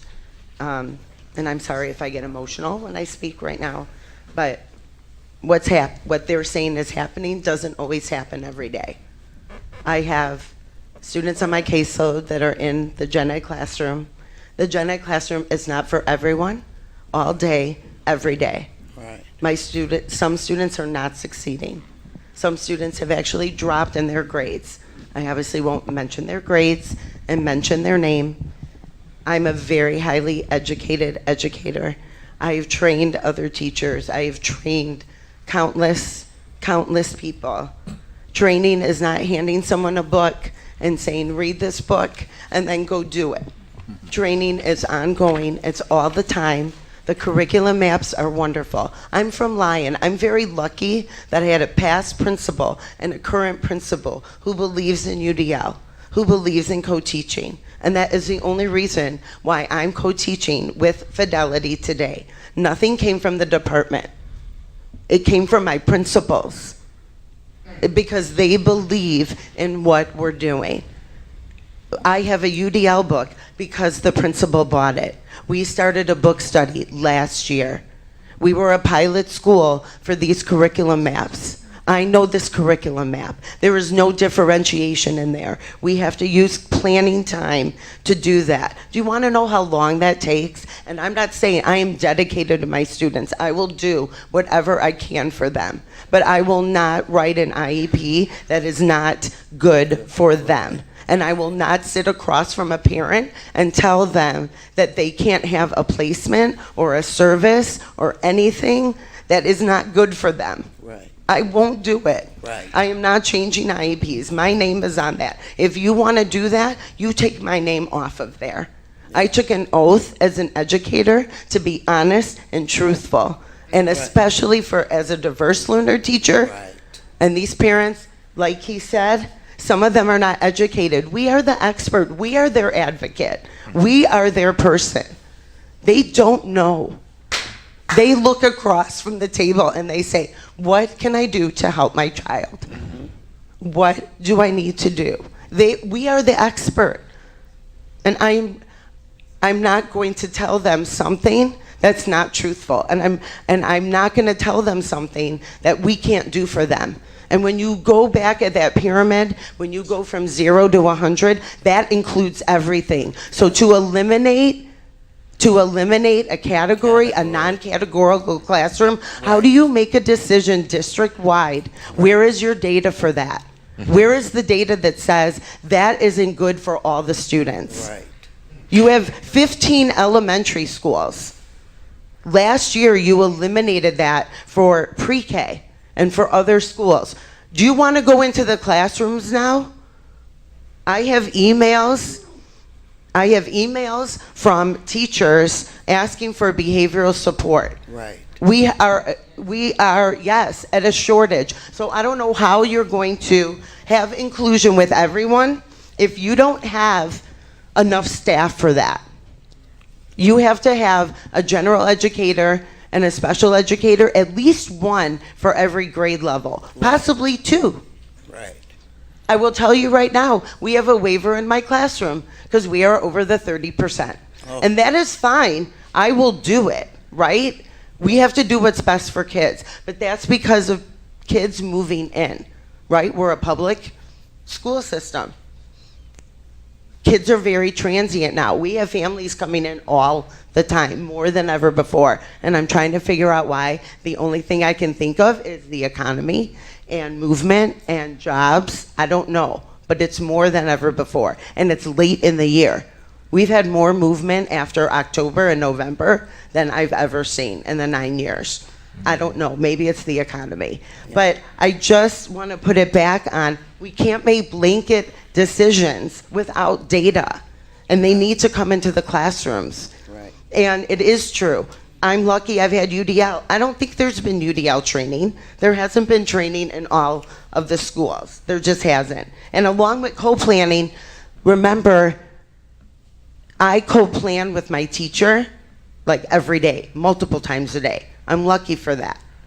But I also need time with my diverse learner team. So that's more time. in the school day, or you need to pay us. And we're willing to do it. We have a DL meeting every Thursday morning at 7:30 that's paid. And we come because we know we need to meet, and we need to talk about diverse learners and caseloads and things that are specific to our department, and things obviously that we can't share with other teachers in the building. It's confidential. But that's extra time. And I know the last thing that anybody can give is time. But I just needed to say those things. And nothing will do anything more for kids. You need the people. You need the people to do it. Right. We have a good curriculum app. GLAD is excellent. I use GLAD every day, multiple times a day. All of these things are good, but it doesn't matter if you don't have the right people, and you need them trained. Yeah. And that's all we're asking as teachers, is to give us resources, but mostly it's staff. It's staff and training. Yeah. Everything else will come after that. These are good programs. I've been GLAD certified. Again, we piloted this curriculum in the pandemic. Nothing can be harder than that. Nothing. Except to see students who are failing, which is what I'm seeing 2 of my students right now. Okay? The curriculum is great. There's too much going on in the classroom. Mm-hmm. And it's not that it's a behavior. There's just too much. There's too much noise, Right. too much moving around, too much sensory, and they have it. I have to pull them out more. Right. I have to. Or they will staying stagnant is just as bad as not growing, because that's not helping either. That's right. They have to grow. And when I hear people at the middle school saying that 6th, 7th, and 8th graders cannot read, having them in the gen ed classroom isn't going to help them with that. Right. The content won't help them read. Right. You have to have them reading first. Right. Then you can expose them to the content. You can still give them content, take their reading level down in plenty of things, but exposing them to content that they don't understand doesn't help them. They're sitting and they want to fit in, but they don't understand Yeah. what they're reading and what they're learning. Yeah. And see, and that brings. I me appreciate back. your time. And Thank I'm you. sorry, Miss Anna, I want to hear from the audience. Yeah. I know, but Miss Anna, I want to hear. I think Okay, you asked your okay. questions. I want to make sure that we give opportunities. Mr. Shinkton had his hand up. I saw Mr. McIntyre's hand earlier, and I want to make Okay. sure that we go through. I just want my question asked though. Okay. I'll come back to the board, but I definitely want to hear from the audience. I have a couple questions that I would just like to ask before I. And I apologize if you could just identify yourself for the record so we can capture it in the minutes. My I know. name is Sue Green. Sue I- Green, yes, ma'am. I was a student here in Waukegan and graduated from Waukegan Township High School. And I came back here to teach special education. Yes. And I considered it a great opportunity. I loved every day that I came to work. But I can tell you, I don't think I would love it anymore. And I feel bad about that because I still like the students. I'm concerned about how many students, what is the actual ratio in an elementary classroom That's in what terms I was of getting not special ed, but teacher to just students? That's what I was asking. It depends on the school, I believe. 26. 28 for 3 through 5. Okay. Yeah, and then 28 as it goes up. 28 is the maximum. Yes. Okay. In a monolingual class, okay. Now, if you have to follow the state law of 70-30, you can't put in a 2.8 student. Therefore, you're pretty much limited to 2 students or a special ed teacher in that classroom. Usually works out to be about 6 students, special ed, depending on the numbers. You got to go higher than 28, I think, to get to 7, to be 70-30. Well, if 7 out of 10 kids, it would Gen be. Ed. I'm talking in Gen Ed, you would be needing 7 students plus 3 special ed kids. Correct. Just keep multiplying that up. Okay, by the time you get more and more involved students, what you're going to end up with is what I started to see about 20 years ago. when teachers were told that what they were going to learn and were going to have to do the following year, they were told right before spring break. And guess what they did? They said, well, I'm not taking a vacation. I'm going to look for a better job because I don't like what they're giving me. I'm worried about that for Waukegan. We already have signs in front of all of our buildings saying we're looking for teachers, we're looking for support staff. Why would we want to lose people? How often have teachers been told that they're going to have special ed kids in their classroom? Never that I've been told by anybody. Now, there are only 38 days left of school. If you don't do it by tomorrow morning, it'll be down to 37 and so on. The concern that I have is learning, it takes time. Learning takes effort. And there is no possible way that you can, between now and 38 days, get all of the gen ed teachers ready to do and massive kinds of inclusion. They've already had gen ed students and special ed kids who are less than 50%. And that was fine, because most of those kids can do the work. And if they can't, they can get the support.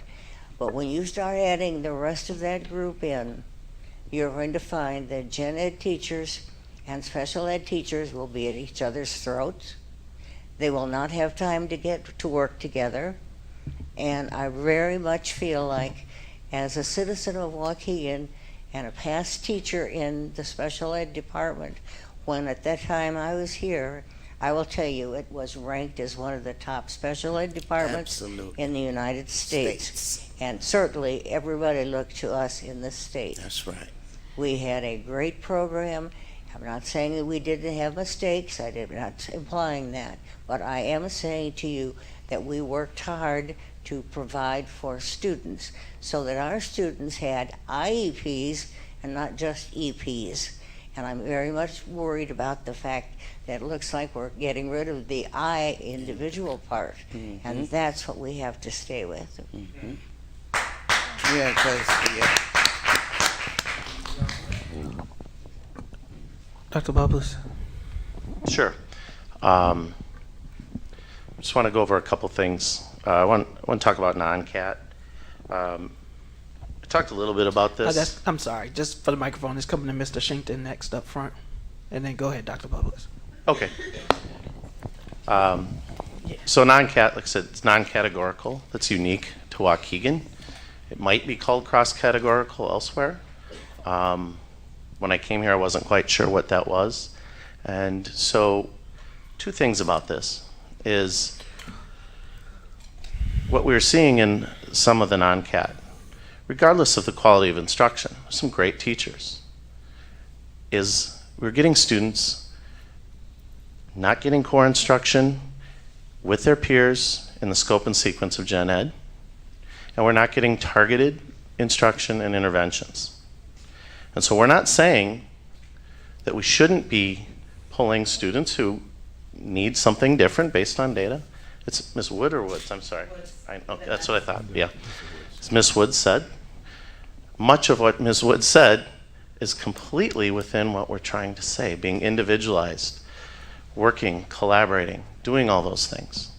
So while non-CAT as an idea, as a word, as a classroom may not be the model that we're going to do, it doesn't mean we're not providing an environment, whether it's gen ed, special ed, a low incidence class or otherwise, it doesn't mean we're not doing that. And so what you described is a model that I appreciate that you're doing and the hard work you do. I know you do that hard work.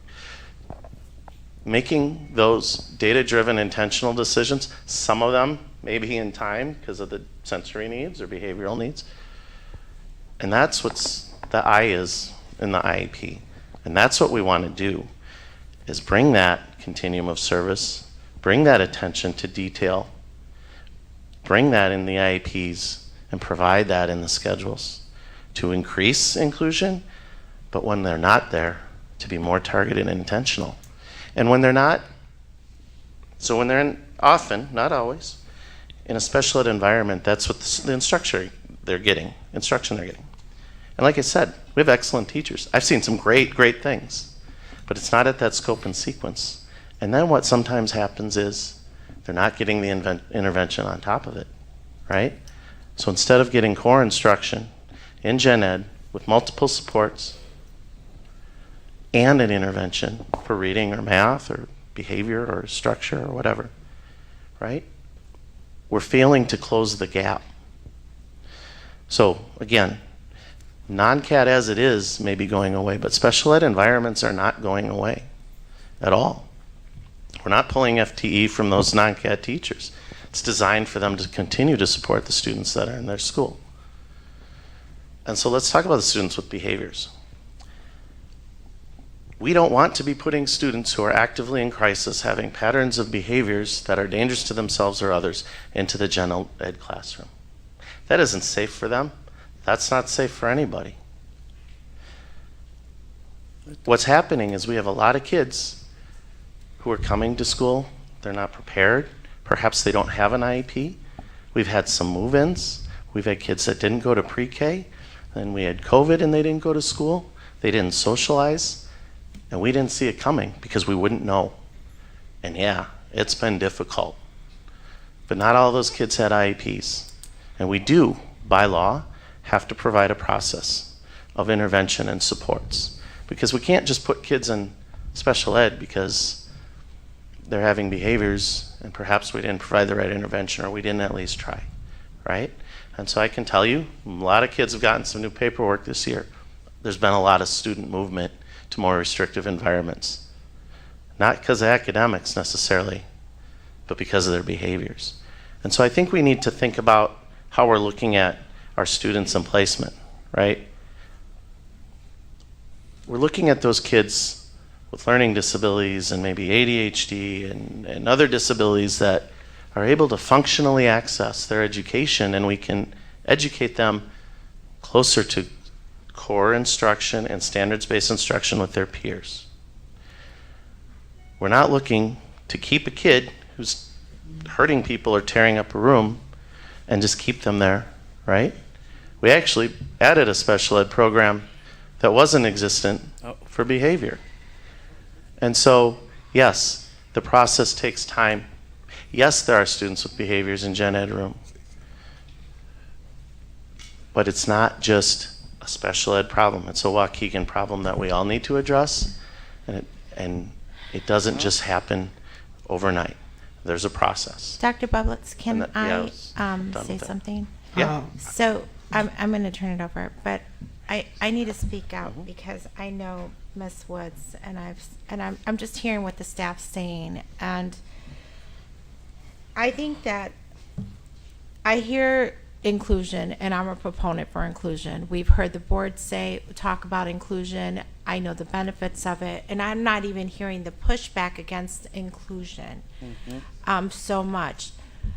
What I'm hearing though, and I need to state this, is that we may need to go back and look at our PD plan. And there needs to be a number of tracks, right, from novice to expert to maybe in proficient. Determine however you want to, because people are in different places, right? So change is hard, but I'm not even hearing the pushback on the inclusion. It's more about the PD plan. And so we may have PD'd but if it's not sticking, then we need to revisit it. And just thinking of teaching in the 90s when inclusion was, the buzzword then too, I just remember being a teacher, and it was a very hard transition for me also, even though I was a proponent for it. But it did take learning how to work with another teacher in your classroom, learning how to work with the para. And so I think as owning this with some diplomacy, that if we're hearing this, that we go back and look at our PD plan and how we can support this. I mean, I'm hearing curriculum, I think there can be a way that we infuse it and do some training, either where the principals are doing it during their PD time, or we're doing it on institute days. We don't have a lot of them, or they're videos that we put out there. But I do believe, from what I'm hearing, that we need to revisit that, right? I mean, we may have done it, but what I've learned is sometimes you have to do something over and over and over again. My next thing in listening here, and I just need to call it out because I'm working on this, is Ms. Vukovic said something in regards to, if I'm a general ed, I don't have access to the IEPs unless I get them. Now, I don't know what that looks like, but I could think if I was teaching and I'm the general ed teacher and I have a co-teaching period, maybe one period, I was a high school teacher, so I'm using that model, that it's going to be really hard for me to teach those kids if I don't have access to the IEP, or even just, I remember we used to have one sheet of what the accommodations are supposed to be, right?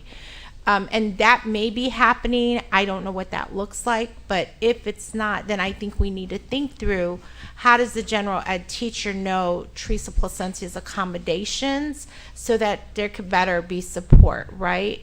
And then I'm looking at Jen, when we're talking about differentiation and all that, that all falls into this inclusion plan, right, and how we support it. So we're ending the year now, and the board, including myself, has heard some frustration around, we want to do this, but we need more training. And so I think I don't want that to go on how do you say that? Fall on deaf ears. Thank you. We don't say those sayings in Spanish, so thank you for help. See, I needed accommodation. However, but I think as we go back, and maybe it even looks like, I don't want to make it more in depth, but maybe we have a group of teachers that come in and say, hey, what does that look like? But I do think it needs to be separated from novice to whatever it is to expert, so that they can access that. Because I'm not hearing the pushback of, hey, we don't want inclusion. I'm hearing, okay, if we're going to do inclusion, I need the professional development around it.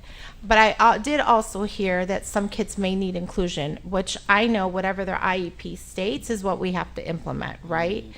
And so I'm not going to get into that part. I'm more around the professional development part. And I just wanted to call that out so that you all know we are hearing you.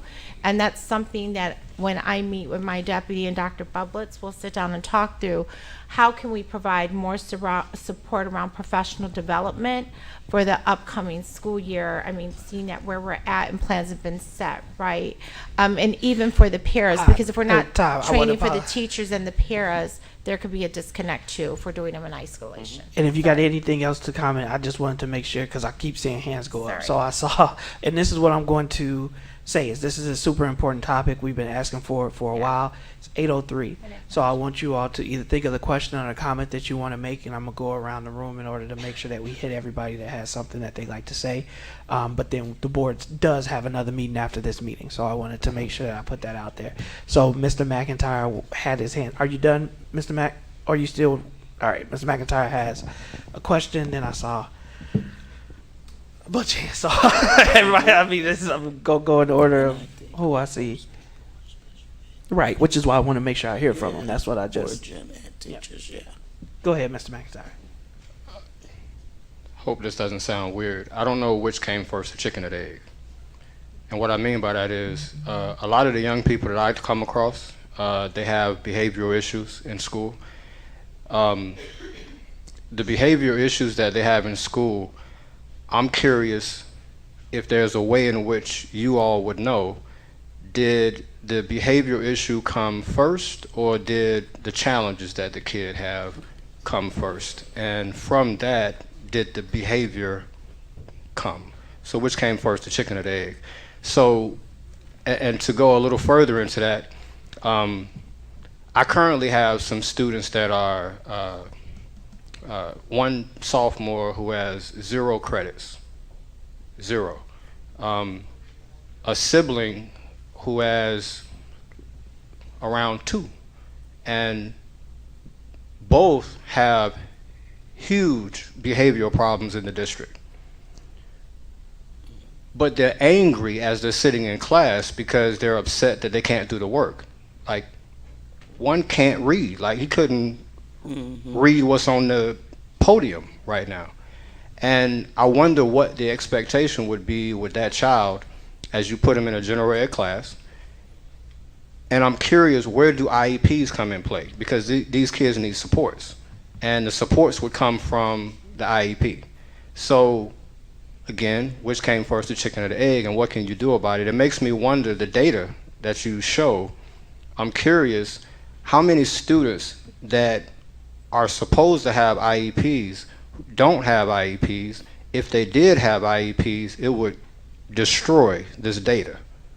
And I think that's something that should be addressed so that you guys can properly give the supports to the students that they need, and the disciplinary issues that are put on the table for these kids would go probably dramatically down because of why they're acting up. They're not bad kids. So that's one of the things I wanted to get an answer to. I have another question I wanted him to respond. Yeah. Thank you. It depends on the kid, but a lot of what we see as those kids get older and they can't read, those behaviors are exactly what you described.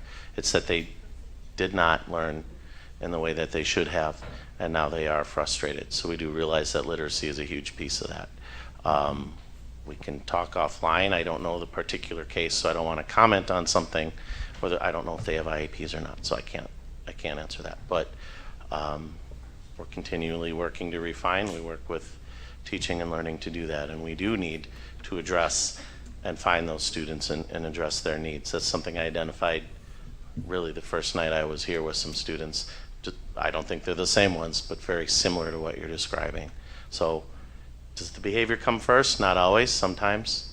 Depends on the kid, but yes, there's a correlation, I believe, as those kids get older to behaviors and literacy.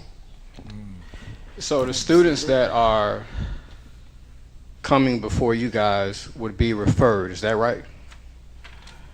Yes, as they move up the MTSS process and intervention, et cetera, if we're not seeing the growth as they get interventions, et cetera, we might get a referral for evaluation. So if a student doesn't get referred to you, you have no way of knowing that they have a need. Is that That's true? quite possible. Sometimes we do, but we may not know that, no. So there are students that are years in the district without you guys having any knowledge of what their situation is, and they're pushed straight up through the different grades, and they're only going to get worse. So the school to prison pipeline is a big deal for me, right?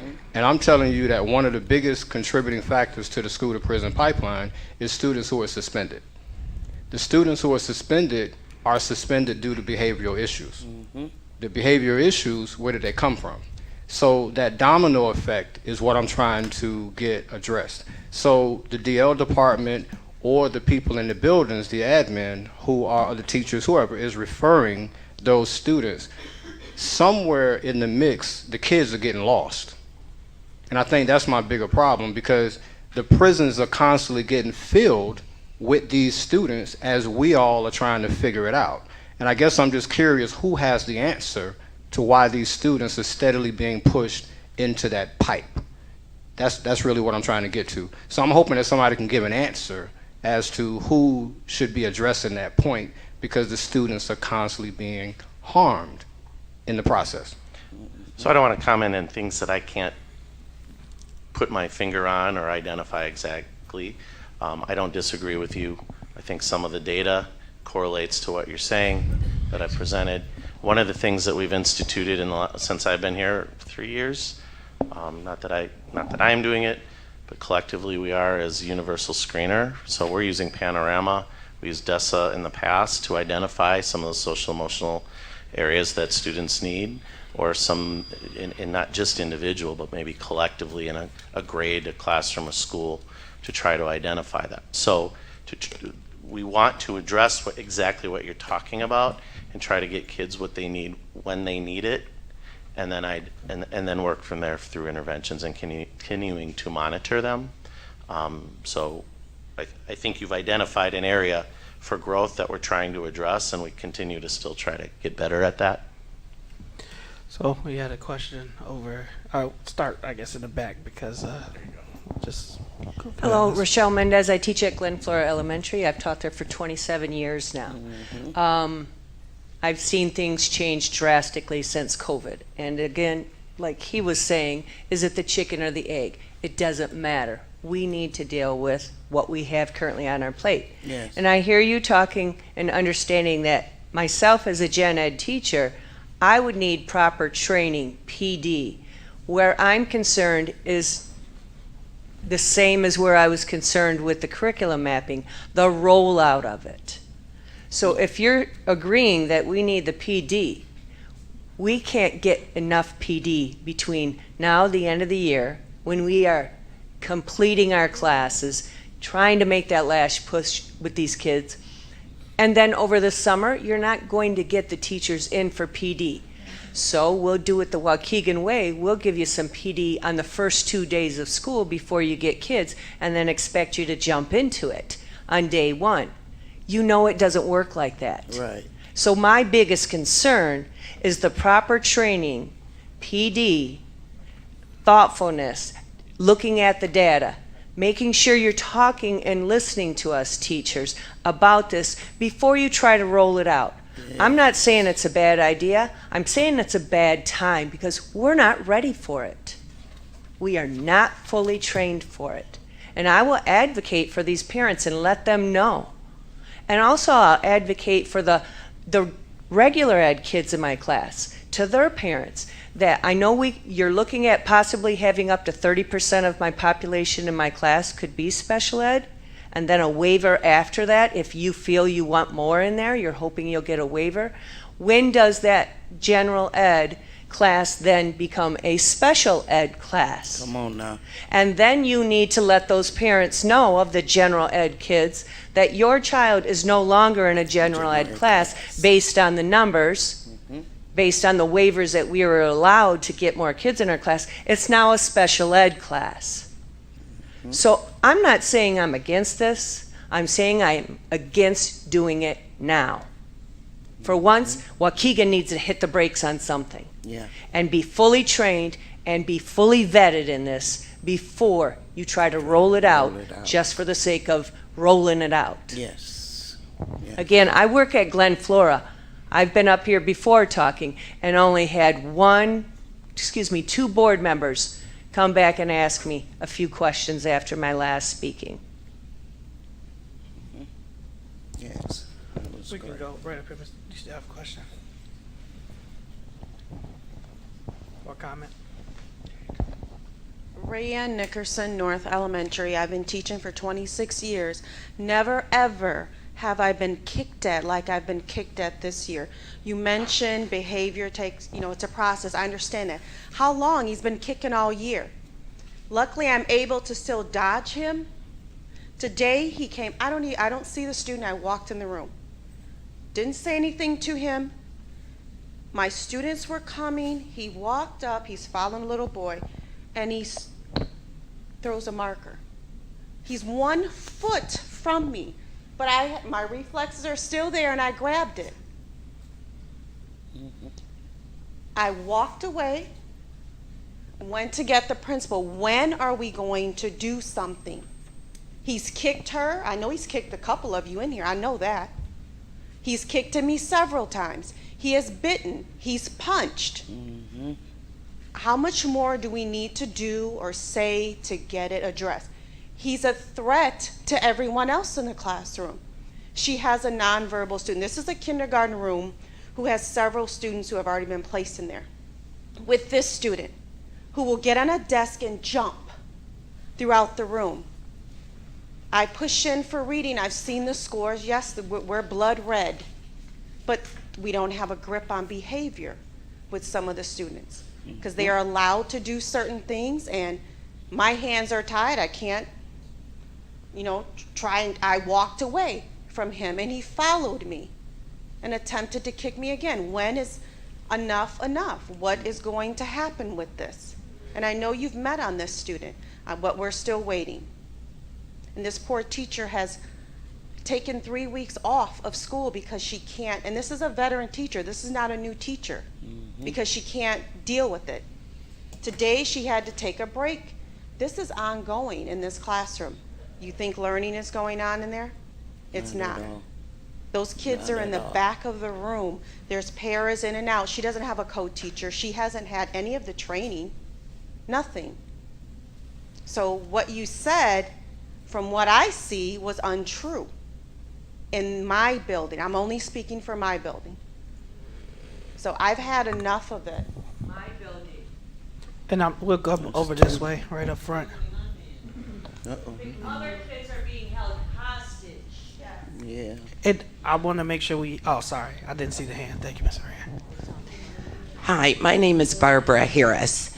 I retired May 25th of 2022, and I am a special educator, and I am very good in the classroom. We had, at the beginning of the school year last year, 50% of our students in an inclusion classroom had IEPs. When we told the administration about it, they narrowed it down, and what they did was took out our speech students and said, oh, these can go, and we got more behavioral kids. And I went to an administrator and I said, I'm really worried, because I felt I'd been around a long time. I've been teaching here well over 20 years. Right. So I said, this student has some emotional problems that need to be addressed. And I said, I'm really worried. And she said, well, you're good. You got this. And went further down the line. That student, you all, if I said the name, would know, because she was later outplaced due to her violent behavior, in which the police had to address her. We also had another one that was in there that had to be outplaced. That year left me, I was 2 more years to retire. I couldn't take it any longer. Not only did I walk, but the regular ed teacher in the room with me made the decision to leave too. And she cried almost every day. I was always comforting her to tell her, we can get through this together. Don't do that. Don't cry in front of the kids. Don't do that. I was encouraging her in our team meetings every day for the whole year. So when you say inclusion, let me tell you, and I've been a special ed teacher, and I started out teaching high school algebra. I love special ed so much. I have such a passion for it, okay? It grieves my heart to hear anyone say they're going to put anybody in an inclusion class. Inclusion is good, don't get me wrong, but it is not for everyone. Everybody. That's right. That's right. Can I just speak from the non-CAT side of things? We have 7 non-CAT classes. I am one of those teachers. I have 10 students. I am speaking about 10 students, 10 little people who are part of our community. I hear that they need to be in inclusion setting because they're not going to make friends. My students have friends in my classroom. My students, they're not all homeschool. Some of them are from outside of our boundary. And my name is Gail Spanraft. I'm at Clearview Elementary. Got started there a little bit. But anyway, I'm hearing that this has to change. And I'm wondering, I think our district knows we have a tier 1 problem. We have read, I'm hearing, we have interventions. We are working to improve that. We are, bringing in curriculum. We're bringing in GLAD strategies. We're doing all these things. As a non-CAT teacher, I was tasked, I believe, to teach the general education curriculum to my students, which is what I have been doing. And I'll tell you, it's not an easy job. But these kiddos, they need to be, some of them have the sensory issues. Some of them have the attention issues. Some of them they can learn, but they definitely are. Some of our, friends who might score a little bit lower on that, the bell curve. But it seems like we've got a lot of those kiddos. But they need the advantage of a smaller classroom. Yes. They need an advantage of a higher ratio of maybe teacher to student. They need the advantage because my kids are growing. To hear that they're not making progress kind of hurts my heart a little bit because my kids are growing in their reading levels. I have kids who went from being non-readers to being growing several reading levels and becoming confident in their reading skills. What also hurts my heart is when I sit in an IEP meeting with the parent, and some of my parents are lucky because they are going to have kids going to schools that have a sheltered program for part of their day. Some of my students aren't that lucky, though. They live in the wrong part of Waukegan, and you know what? We don't have it, so they don't get it, even though they need it. Sheltered. That hurts me. As an educator, I am. I mean, my colleague up here said we are their advocates.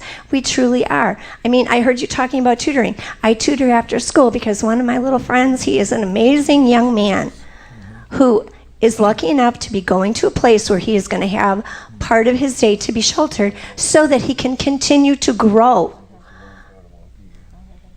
But he needs help closing that gap. And we are closing that gap. And in fact, I heard you talking about OG. I've trained in that. And we're using a very systematic approach to reading to help close that gap.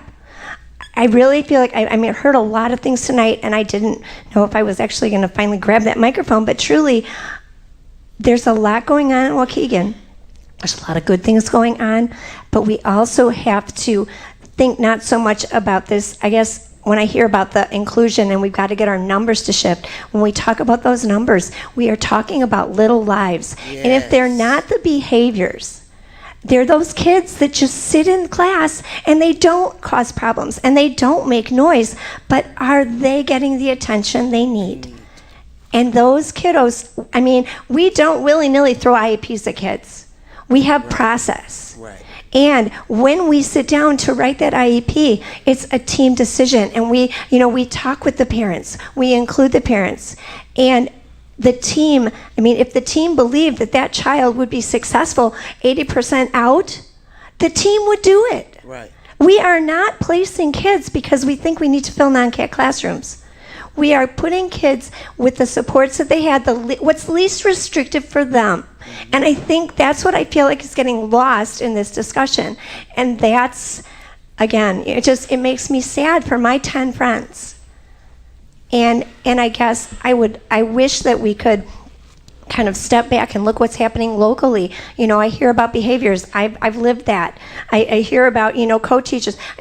Things happen in our building, and I really think that as a group of people who are passionate about our children, our future of Waukegan, I think we really need to stop. Yeah. What was said back here, we need to stop, and we need to do this in the right way. We are in a teacher shortage, and this is teacher intensive. What we're trying to do, it's not going to be easy, but we need to do what's right for our kids. Can we put up the data of the amount of students that are in special ed? Can we go back to that slide, please? 4 or 5.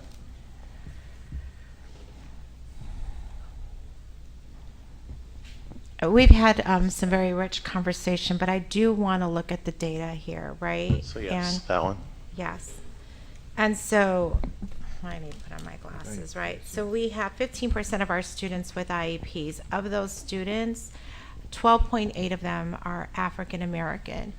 And am I correct? Total is 12.8. In the district are black. 21% of our students with IEPs are black. Thank you. Mm-hmm. Okay. So, and we know that that's a disproportionate amount, right? Correct. And the board has also, we've been having discussions around how do we support our African American male students? What is the plan?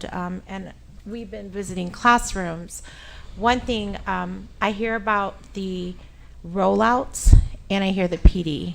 But one thing what I have been seeing is that one of my recommendations and one of the actions that we're going to do because of my visits with schools and looking at the data around our African American males and speaking with Dr. Bublitz is we are going to do an audit of all African American males in our district and their IEPs. That timeline will be more forthcoming as I present to the board on this in April. So that is going to be one action item, and I need to say that because we see that in many times, and we know this as educators, an IEP can be a social construct. And though it's supposed to be there to give some assistance, if it's needed up until 12th grade, that's it's needed because of the review, and that's why we have annual reviews, etc. But it should not be a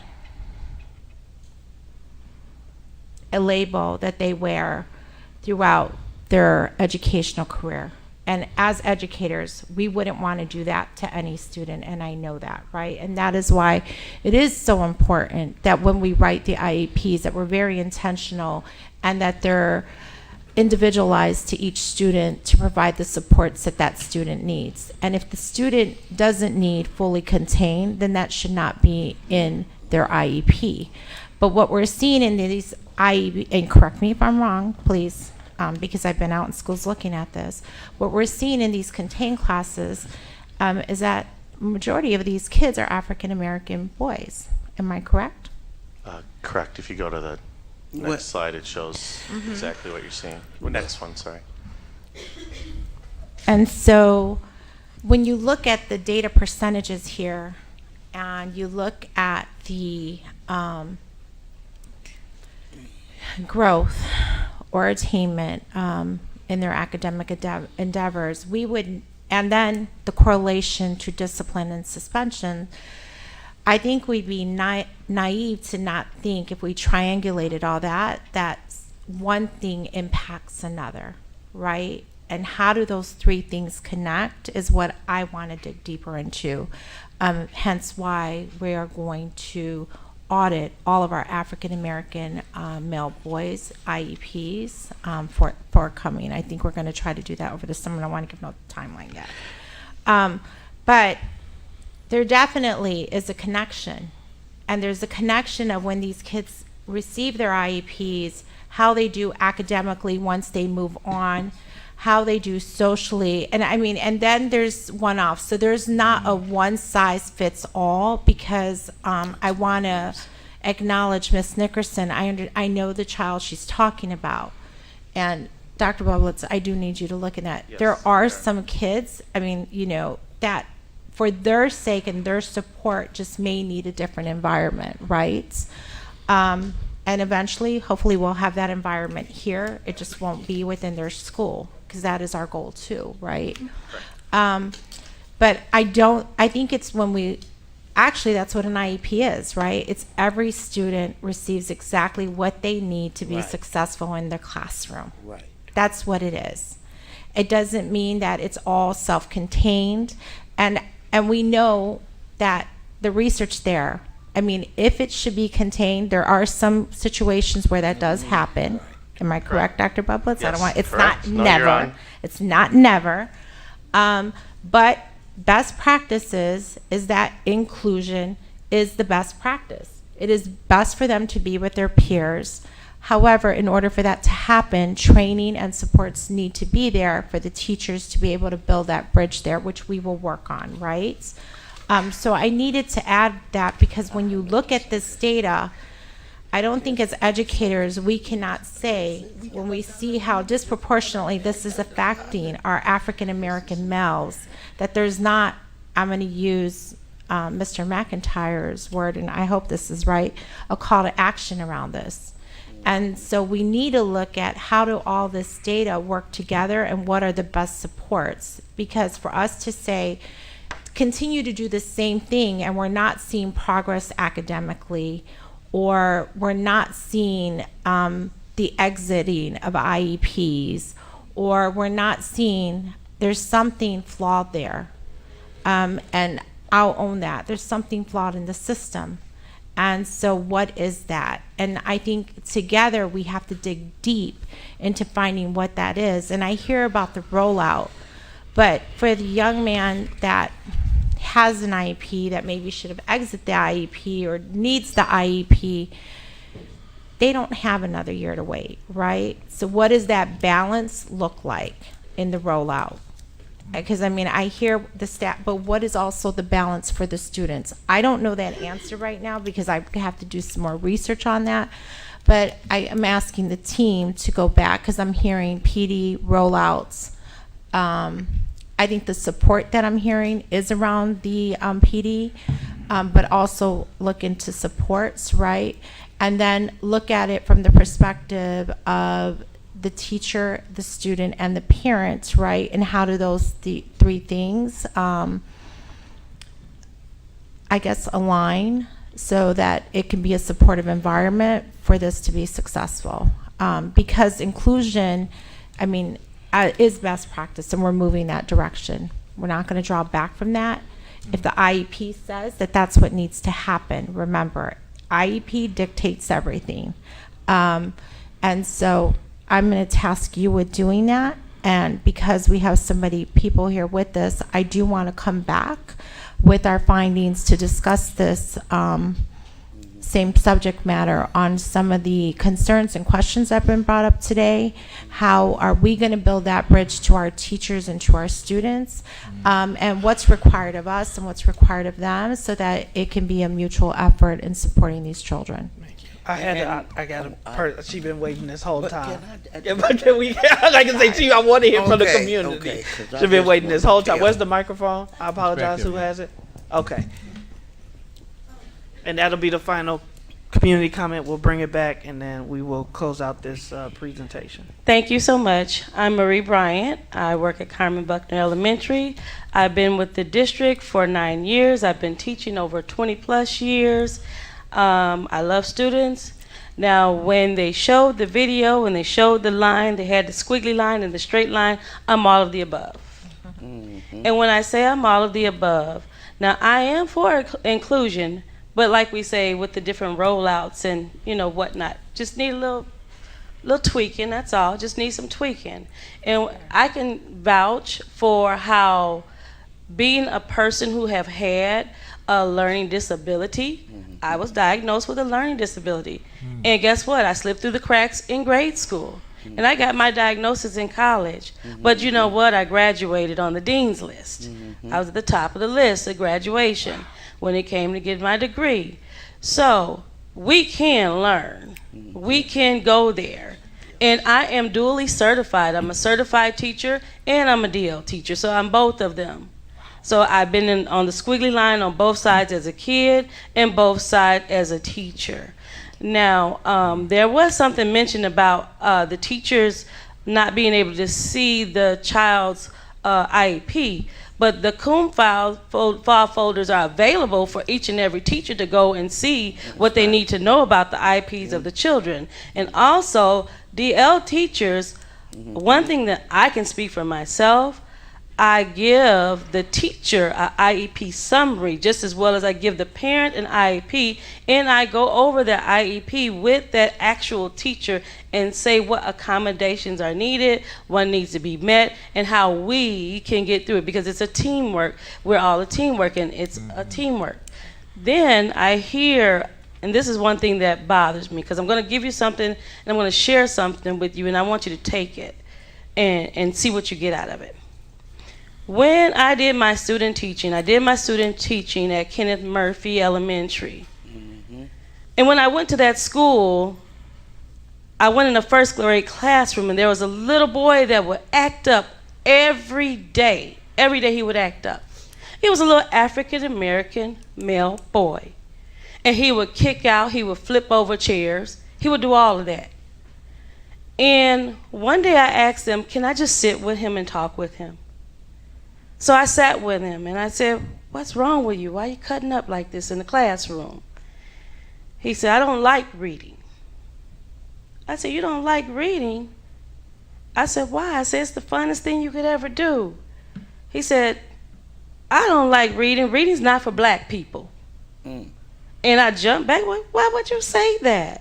What do you mean reading's not for black people? He said, none of us are in those books. He said, there's nobody in me that looks like me in those books. So after I spoke with him, I discussed with that principal and with that teacher of the discussion that I had with that child. I don't know what changes were made, but I'm hoping some were made, but there was a connection made there. And I showed him different books that I had in my bag that had colored people, people of color, brown people, black people, yellow people, whichever color you had, he got to see them all. Now, that was a connection that was made. Now, that's just a book. If I go into the district, into the different school buildings, the book. I'm a child. I walk into a school and I'm getting ready to get my education. I'm going to start early as pre-K. Majority of my teachers are what? They're not black. Okay, I moved to kinder. The majority of my teachers are what? They're not black. They don't look like me. I go second, third, fourth, and I'm just speaking in my school alone. Fifth, nobody looked like me. So if no one looked like me, maybe there was some type of disconnect. Maybe there's a disconnect with the culture of those children, those black boys that are not learning. Maybe they need someone that look like them.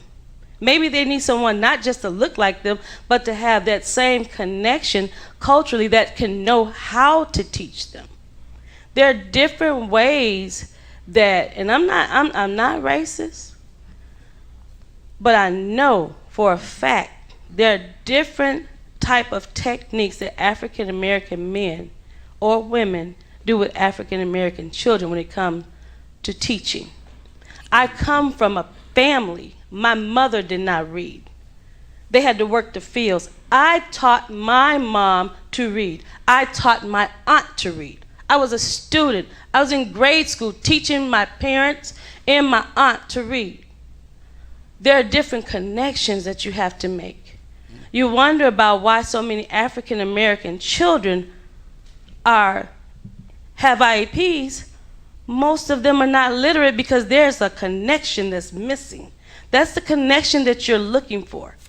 They need someone, when it comes to tutoring, they need someone to teach them more, give them a little bit more time when it comes to the phonemic awareness. Give them a little more time when it comes to learning their alphabets. Give them a little bit more time when it comes to blending those words together.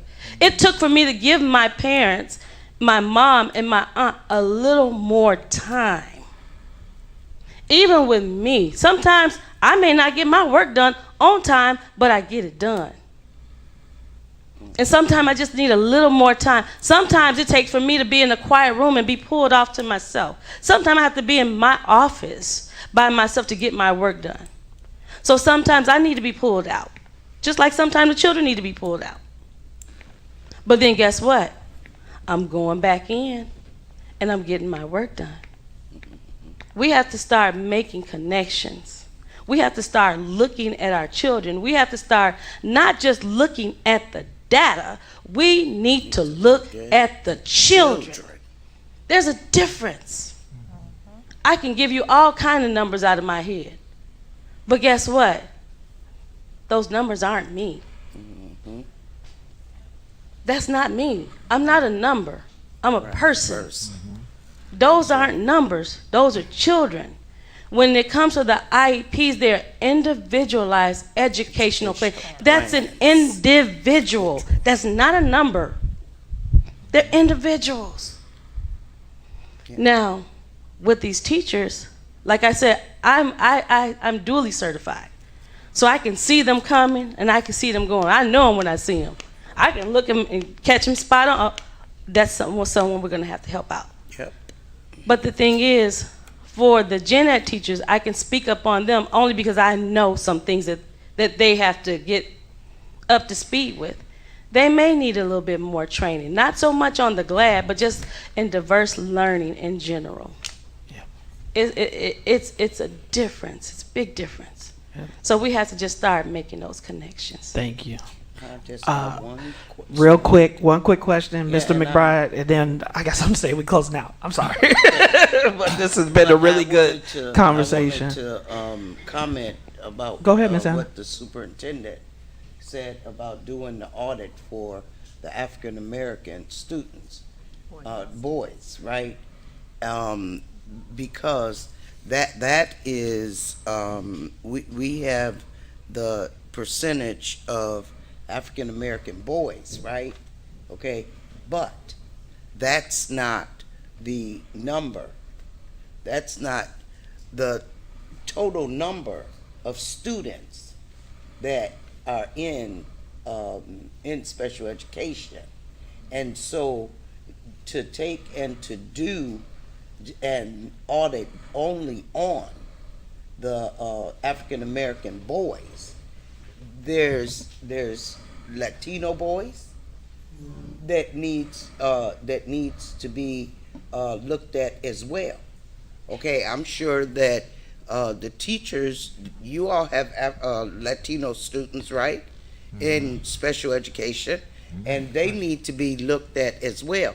So I am asking that it does not stop at the African American boys, that we maybe need to do a comprehensive audit on special education as a whole to see the needs of all of the students. I think that's a great point, Ms. Hannah. I think the reason that they focused on African American boys is, as we've been discussing equity, is that there's a disproportionality. So it's not instead of or only, it is first, because that is where we've identified an overrepresentation. But I agree with you that we want to make sure that we are providing audits for all student groups. Mr. McBride? You know, a lot been said, and Dr. Bubbles, you know, the first day you came here, this I subject remember that well. we're talking about right now, I set you down and I talked to you over and over and over about this. Am I correct? Correct. And you know, we graduate about 900 students, right, every year. And when I look at that graduation and I sit there and pass out those certificates, out of 900, if we get 25 African Americans, mostly our girls, but if we get, I want to say if we get at least 20 boys out of 50, out of 900 and some students, something is wrong. That goes back to what we're talking about right now. At 900, we only get 20. So when I see that, that makes me cry when I sit there. It goes back to what we're talking about right now. And as Anthony said, that I know so well what he's talking about, prison to pipeline, that's what we're doing to our kids. And it hurts me because of the fact when we outsource them and we give them these IEPs and they go out to the community, I go to funerals. That bothers me. Thank you.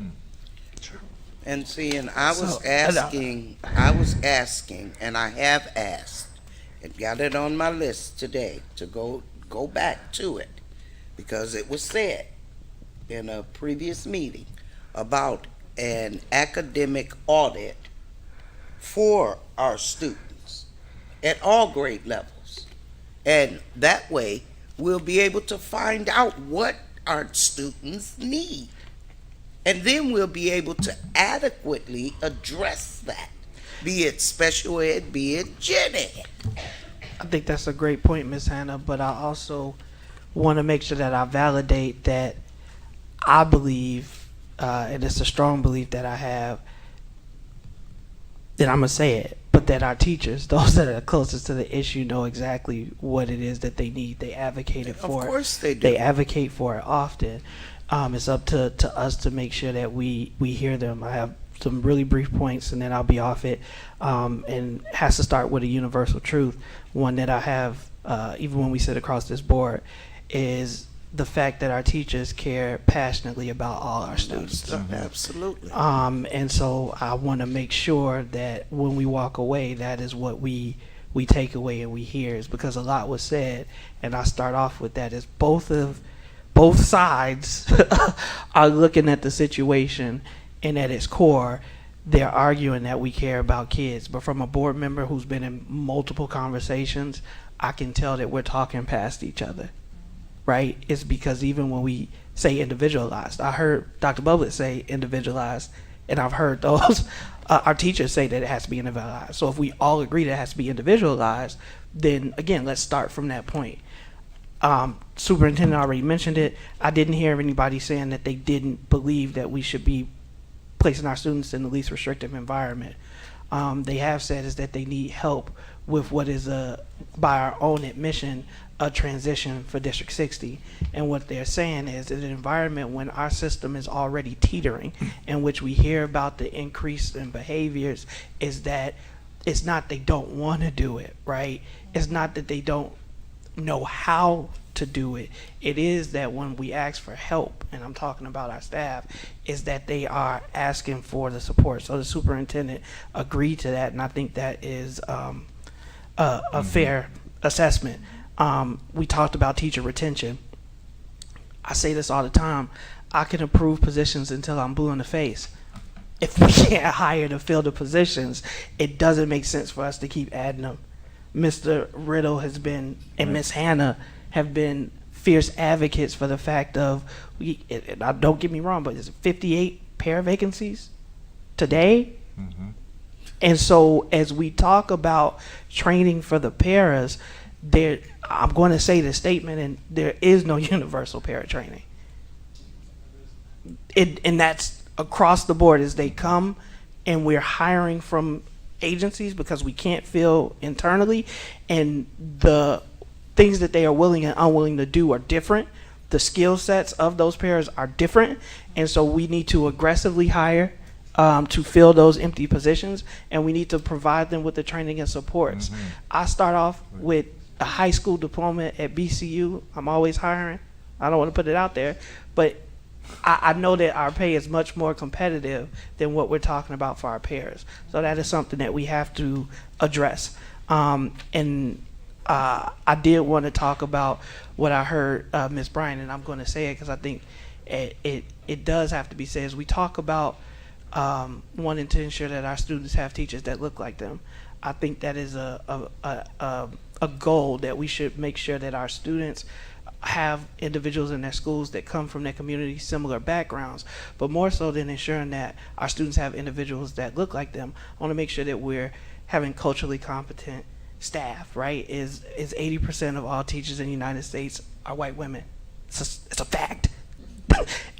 And so if we're not going to change that, we have to make sure that we're having those courageous conversations, and to make sure that we all come to this with biases. We all come to these conversations. But what I do know is that those teachers that impacted my life, they all didn't look like me, but what they all did is they cared. They were empathetic, right? They made sure that they provided individualized attention. White man from McHenry is my teacher. He came from a much different background than I did, but you know what he did is he had us to do essays and read the autobiography of Malcolm X in history classes, 8th graders. Why did he do that? It's because it was at grade level appropriate, but it was also culturally responsive. And so those are things and strategies that the teachers are saying, just let's talk about the how. And so if we can agree and walk away from this with saying we agree that we want to be more inclusive, we see the data that supports the need in order to do it, we're not asking about the what or the why, we're asking about the how. Right. And so if we walk away, everybody is saying is we agree on the what, is that we want to create more inclusive practices, but we need to discuss and spend more time about the why and make sure that we're implementing it with fidelity. That is where the conversation needs to center around. So I appreciate the presentation from the DL department. I see your heart, Dr. Bublitz. This is something that we've been asking for years. It is something that the data tells us need to be addressed, but I also hear from my teachers that are saying, we are trying, we want to be a part of the solution. We see the same problems you do. Help us work together to solve the how. And I think we can do that. So we do have a Learn platform presentation, which is here. This is related to the superintendent's, one of her goals about evaluating platforms and systems. This is a big one that Ms. Hannah had mentioned about. We want to make sure that there's not duplication. Due to the hour, I'm going to ask that board, you got to read it. We're going to be doing an evaluation of the superintendent, and this was one of the things that we talk about. So for time, I'm going to ask that we hold it, but you have to read it if you're going to evaluate the superintendent fairly. If you have questions, I am going to ask that you get those in tomorrow. Well, you guys need to get me. I cannot get on. Dr. Cuevas has it. If we're not, we have a paper copy that we have prepared for you, Ms. Hannah. And we did put notes in the speaker section to explain some of the slides. So if there's any questions regarding it, but we'll make sure we get you a hard copy right now. With that, I'd like a motion to adjourn. So moved. Motion by Mr. Riddle, Second. Second by Ms. Wozniak. All in favor, signal with aye. Aye. Any opposed, nay. Meeting is adjourned. I'm going to say let's take a 5-ish minute break. Let's try and be back here at 8:55 so we can get through our operations meeting quickly.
4.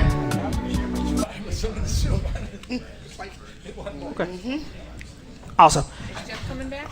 Yeah, but we Good. How are you tonight? I'd like to call to order the March 21st, 2023 Operations Services Committee meeting. If I can have a roll call, please. Yes. Yes. Present. Here.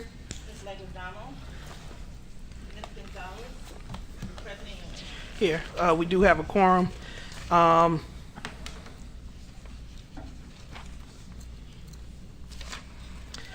So now I'd like a approval of the meeting minutes from January 17th, 2023 OSC meeting.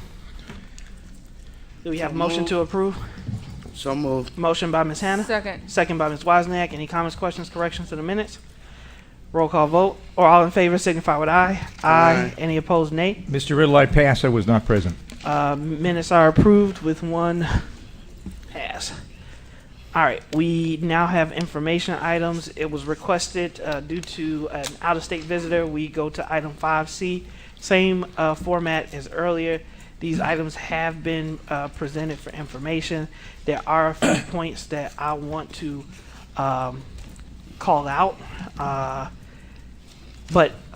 Yeah, so we start with 5C. So this is the Operations Department use of computer maintenance management system. Deputy Moe.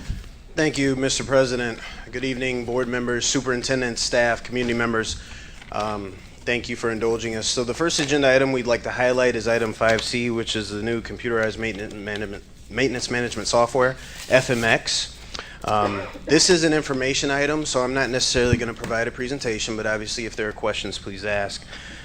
We have provided a PowerPoint for you, and to quickly highlight, this is to replace our current School Dude system.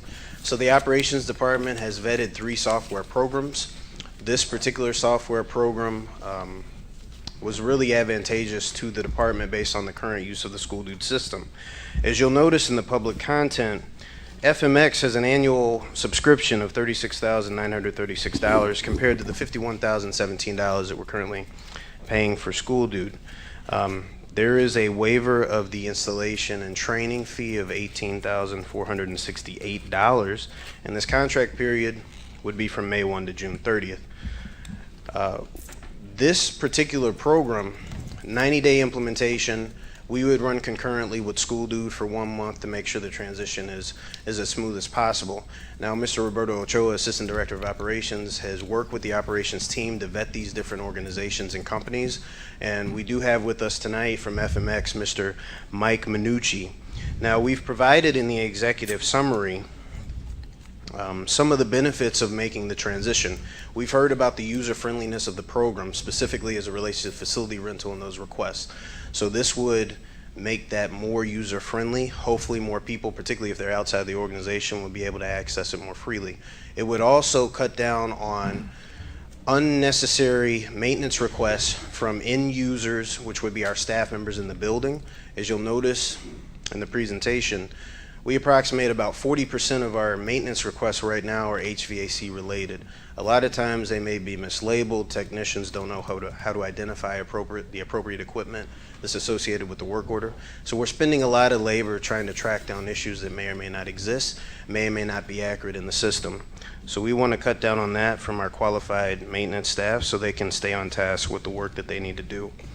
You'll also notice in the presentation there are other school districts that are currently using this software.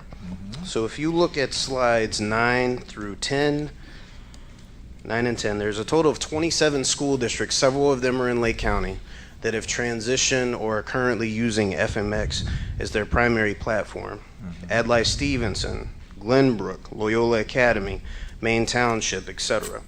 And there's also some other out-of-state districts that are listed here as well. So it is the recommendation of the operations department to transition to FMX. We do have an annual subscription cost with School Dude. We would be swapping that cost with FMX, doing the 90-day transition and implementation. Along with that would be training of the maintenance staff, training of the operations staff, training of the requesters at the schools, and then ultimately we would be updating our operations webpage and facility use manual to support the FMX program versus School Dude.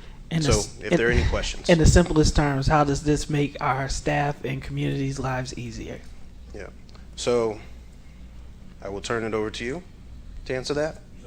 Yeah, Sure. come on Yeah, up to the please, mic. because there's people online, so that way they can hear you. Thank you, Mr. Minucci. Hello. Appreciate the chance to address the board. I'm Mike Minucci, I'm the VP of Sales at FMX. Been there for 6 years today, and actually during that time we've helped hundreds of districts.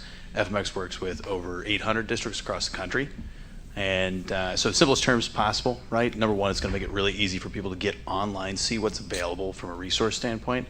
If they're booking those resources, for example, say they're booking a gym or a room, they can log in, see what's available. There's a visual platform for them to be able to see what rooms are available at the time they're looking at, how much capacity they need, et cetera, et cetera. Once that room is booked, it makes it really easy to notify everybody that needs to be involved with an event. Actually, just today I was here with Roberto, and he got a call that 200 chairs didn't show up somewhere because the principal didn't get notified. We want to eliminate that. We want to make sure there's no confusion, nobody knows, or sorry, nobody is forgotten to be notified. And then on the maintenance side, right, FMX is a mobile platform. It's a mobile-friendly platform. We're going to make it really easy for technicians and staff to carry it with them to their jobs. Awesome.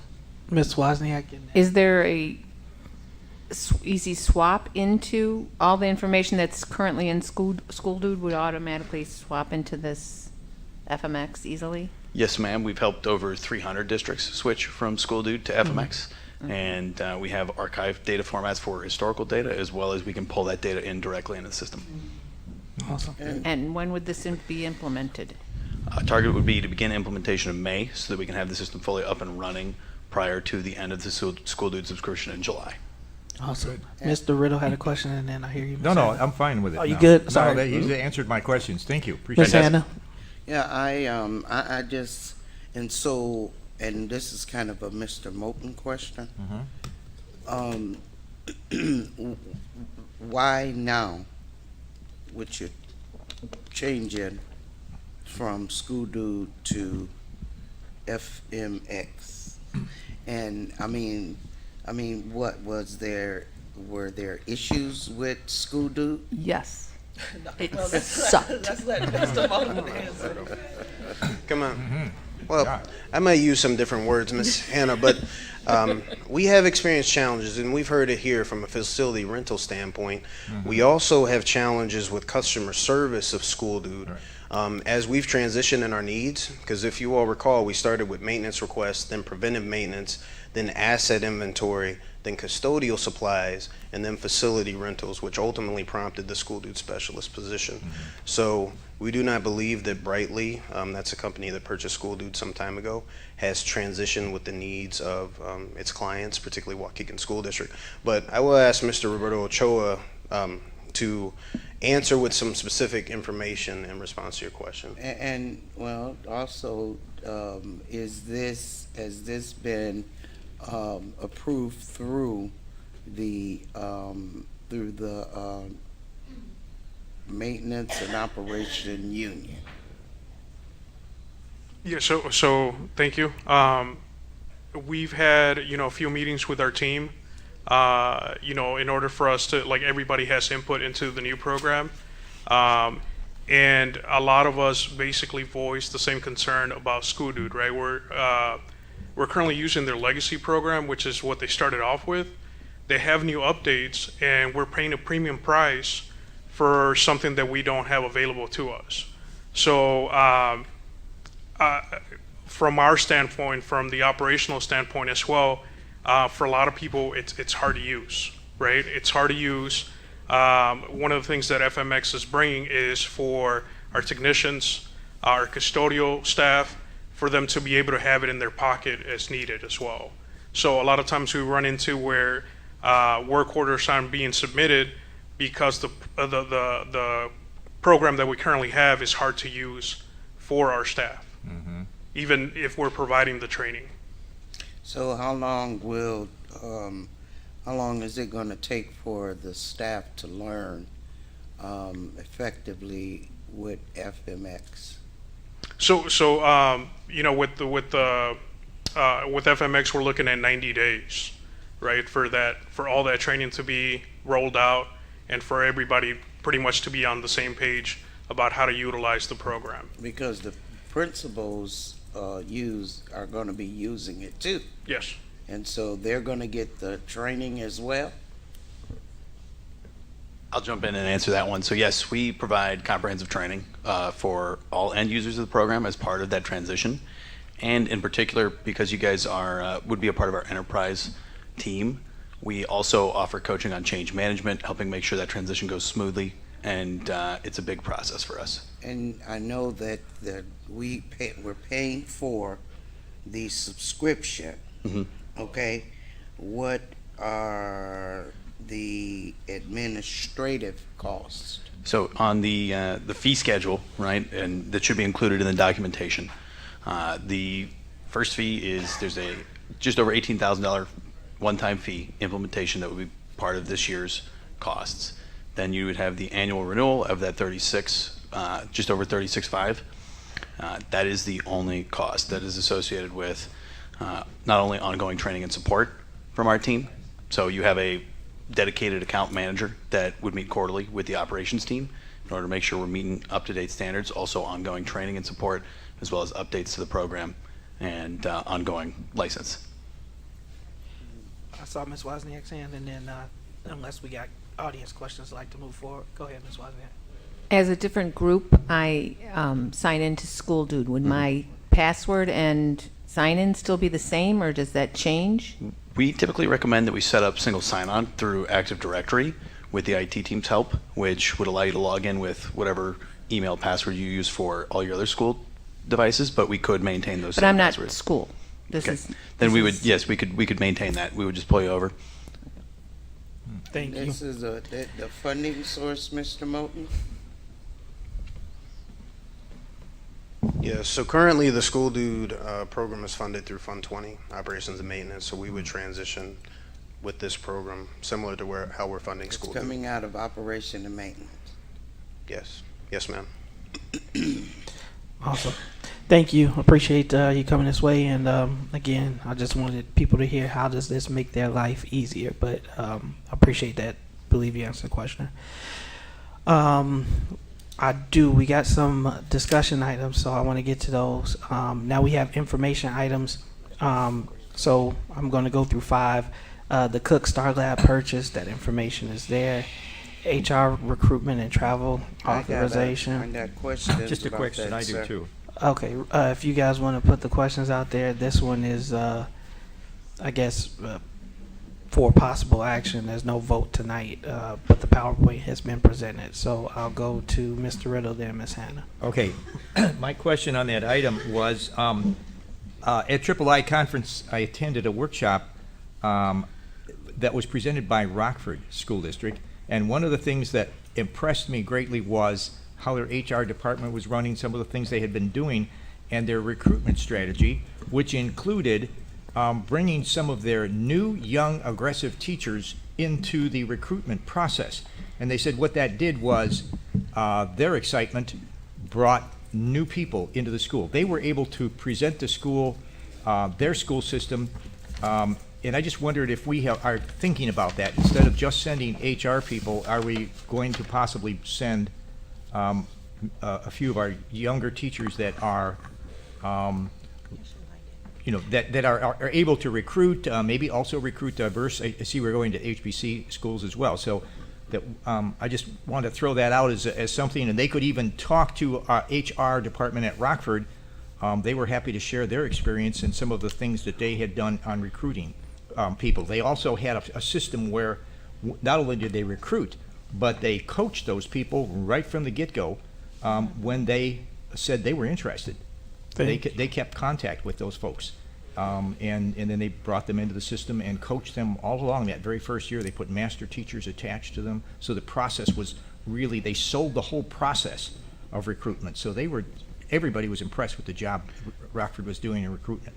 Yeah. Thank you. I think that'll be a great takeaway if we can come back and address that specific question about possibly talking to Rockford or other opportunities in order Yes. to take staff to recruit. Ms. Hannah had a question. Yeah, I see that we are again going to Mexico and Puerto Rico to recruit teachers. And I appreciate that. We've been there before. We have gotten teachers, and I hopefully they're still here. My statement, however, is that we have colleges all around here in the United States. We have, we got Chicago State. We have the University of Madison, Wisconsin. We've got Carthage College. We got Iowa State. We've got Wesleyan. We've got all kinds of colleges where we can recruit right here. Instead of us going to Mexico and Puerto Rico, we need to hold that off and see about getting recruitment within the states. And I really truly mean that, okay, because all of our children are not of Hispanic heritage. And I've heard stories, horror stories, that some of our English-speaking students are in classrooms with teachers either from Mexico or the Philippines, and these are high school students, middle school students, and I know for a fact it happened at elementary school, where the students, English-speaking students, are in classrooms with teachers that are not fluent in English. And so what quality of education are those students receiving? And so I just think we've already been to those countries, and I have nothing against that. I just think that we need to recruit now in the States. And that's what my ask is, that we do that this time when we are going to authorize travel for recruitment. There's many colleges in the United States, teaching colleges and everything else. So if we can come back with a schedule of where they intend to go. I know we talked about job boards and other things that they're using, but what are the in-person relationships that the HR department has domestically as well as internationally, and we can bring that back as a presentation. And Mr. maybe Vukovic. even sending different people. Right, that's what Mr. Riddle was suggesting. Mr. Vukovic. Yes, as far as this program, is there a way we can get a report on the total cost that's been expended, you know, the cost of transportation for staff going and the cost on that end? But you know, I don't know this for a fact, but I've heard rumors that when teachers are brought in from some of these other destinations, that they're giving housing stipends or hotel stipends or something on this end. And if that's the case, maybe you all should be sitting down with the teachers union and finding out a way that you could offer some kind of housing assistance for a brand new teacher to move into Waukegan and be part of the community, rather than somebody that's going to be here and after, 3 years they have to go back. So, you know, that's my first thing. And the second thing is, I believe March 11th, the regional office held a huge job fair out at Lakes High School. Were we represented there? That's an excellent question, Mr. Vukovic. Mr. Figueroa can speak to that, as well as some other local recruiting initiatives that they've undertaken. And I do apologize. I think it's important. I want to answer directly Mr. Vukovic's question about the 11th. The other items I would like us to bring back is the hour is already 9:24. Go ahead, Mr. Vukovic. Mr. Figueroa, in response Good to evening, Mr. members of the board and Ms. Plasencia, public, and the people who are watching through the internet. Just to answer that question, we were there represented. We have 2 individuals there. I was one. And we have 3 people who stopped by our booth. We also, this past weekend, I was not available, but one of my staff members was in the ESL regional job fair, which is very well attended. She said that 8 persons stopped by the booth.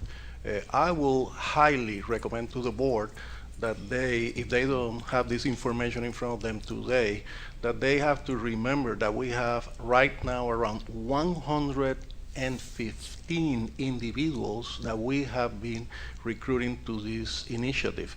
During the last 2 years, we have filled a lot of our special ed vacancies. I just heard Dr. Boblik making a great presentation about how he's planning to incorporate some of his new initiative with inclusion.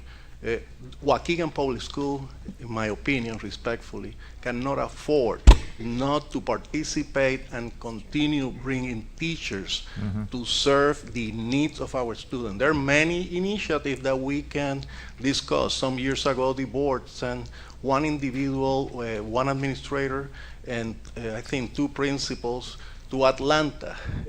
After that trip, they came with 2 names and 2 telephone numbers. One did not answer my calls, and the other one told me they were not interested. A few months later, they sent it to Boston, same initiative, 0 names this time, 0 telephone numbers for me to call. So I certainly recommend to the board, as I do to the community, that we, in this very restricted job market, that we need to continue with this initiative.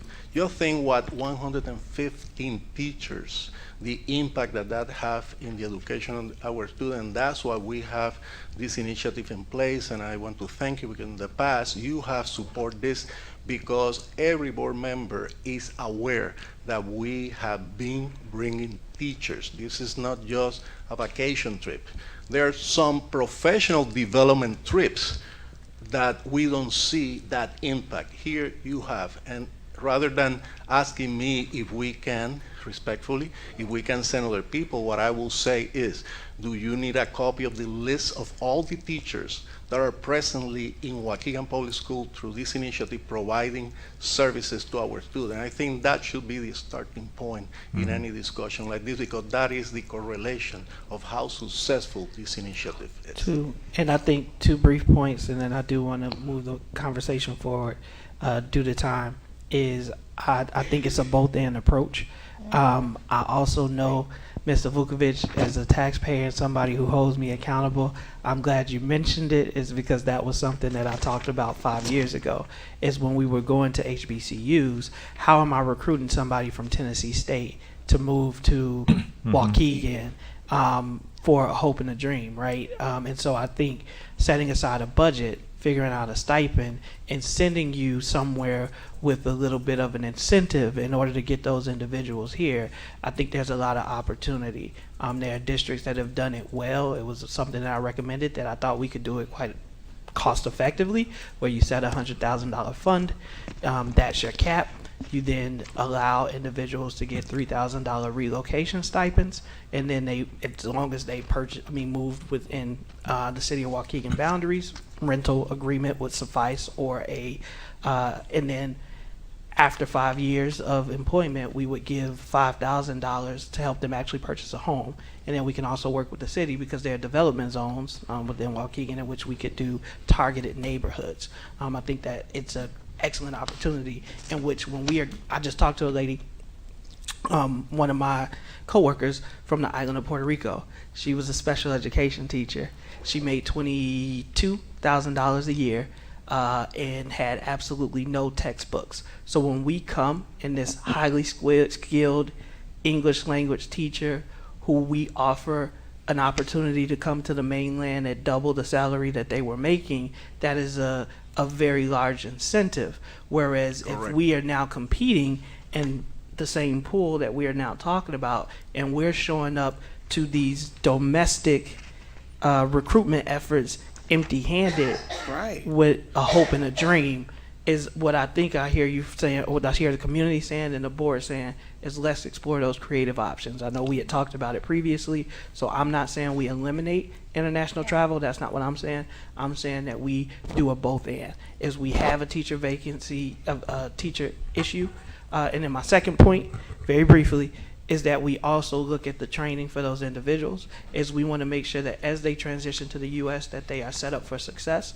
And that has been a big thing, is because talking to them, they are some of the hardest working individuals that we have. I think they have been a tremendous asset to our community. But I would argue is that we do them a disservice when we don't provide training, right? If you're moving into the diverse learners program, there's a transition between what you were doing in the Philippines as related to IEPs and what the laws and regulations are here. So as we continue, in my opinion, and that'll be a board decision, to do international travel, we beef up what we do domestically, and we ensure that we have training in place, which has been the theme of tonight, to make sure that those that we do recruit are adequately trained in order to do the jobs that we hire them for, and they feel supported. Because the worst case scenario is we take the tremendous investment of what it takes to go out there and for you to get 10, 15, 20 names. One thing you told me is, Brandon, I'm not going unless I have a guarantee that I'm coming back with some That's names. correct. And I've always appreciated that. But what I want you to do is also make sure is that there's not the revolving door. It's because as we solve this problem, we're just fixing it on the back end. So I do appreciate the presentation. I think you heard from the Board of Ed. Thank you. And I think we can bring a more in-depth proposal back and address specifically some of the questions, I won't call them concerns, but that Mr. Vukovic made. Ms. Fulton, and then I do want to move on. I just would have a couple of suggestions. There's a lot of nonprofit organizations that their initiatives are teacher initiatives. You have Grow Your Own, you have Teach America, you have several, and ISB just launched a affinity group, which is a black male initiative.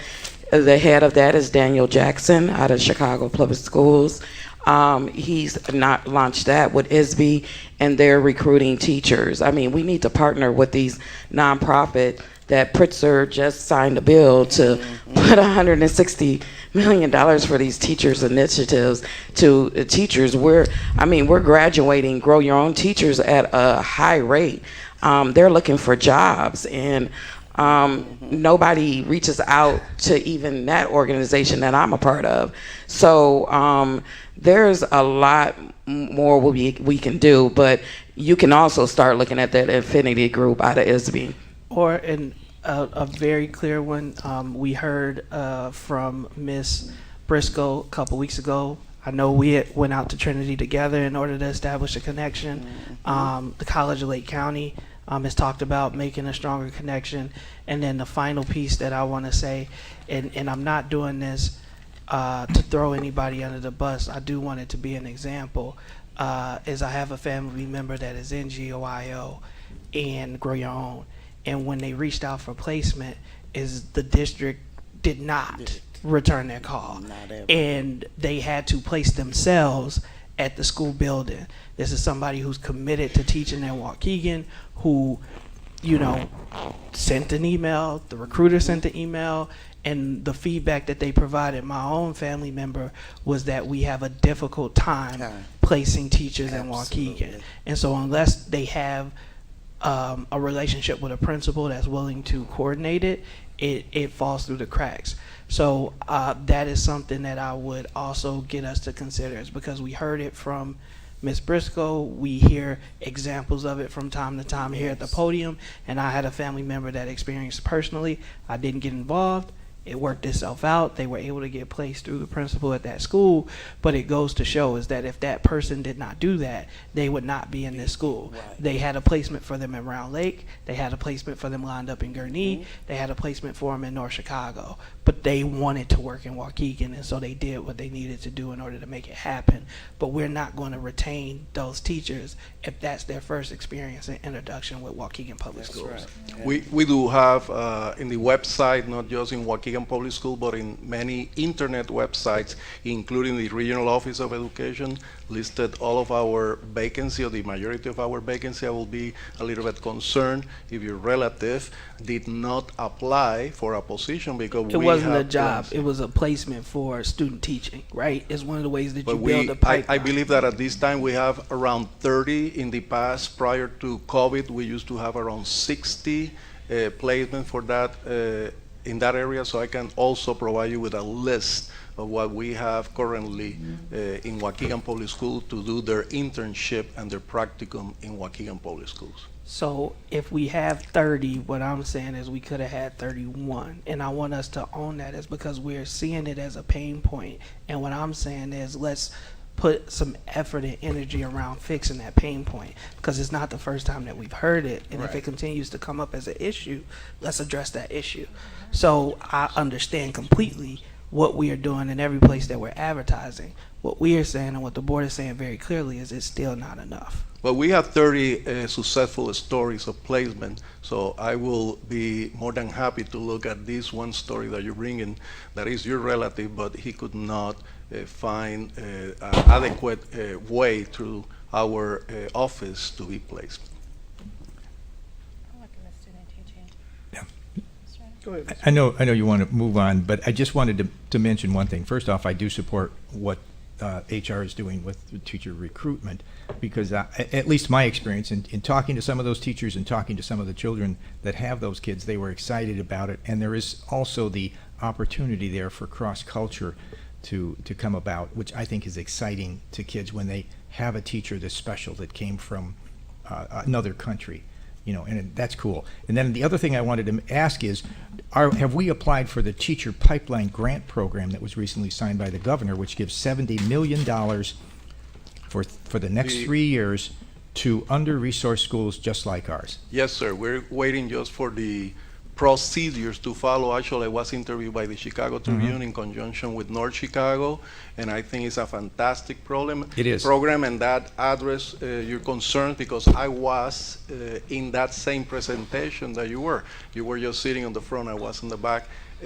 Obviously, you can share with the board at an appropriate time the costs, because they were giving monies for housing, transportation. Yes, all that stuff.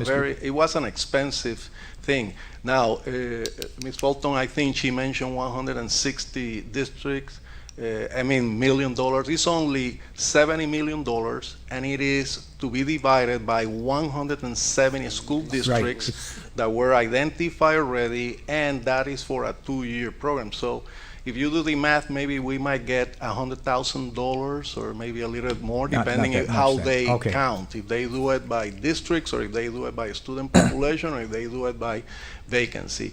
So what I'm trying to say, and I'm a soldier in this area, is we have recruited over 115 teachers, not talking, but we have produced the bodies. They're here, they're certified, licensed, and in my opinion, the district and the community of Waukegan cannot afford that we blink at this time when the market is restrictive. We certainly welcome any new initiative to enhance that process, but that initiative, even the 70 million, we still don't have the regulation how that's going to happen. And recruitment time is now. It's not during the summer. By the summer, we need to attract as many. If not, we're going to have, and I read your email not too long ago about number of vacancies that we have in Waukegan, add 115 to that number. Actually, just in the recruitment in Spain, it used to be around 18 districts. Now that number doubled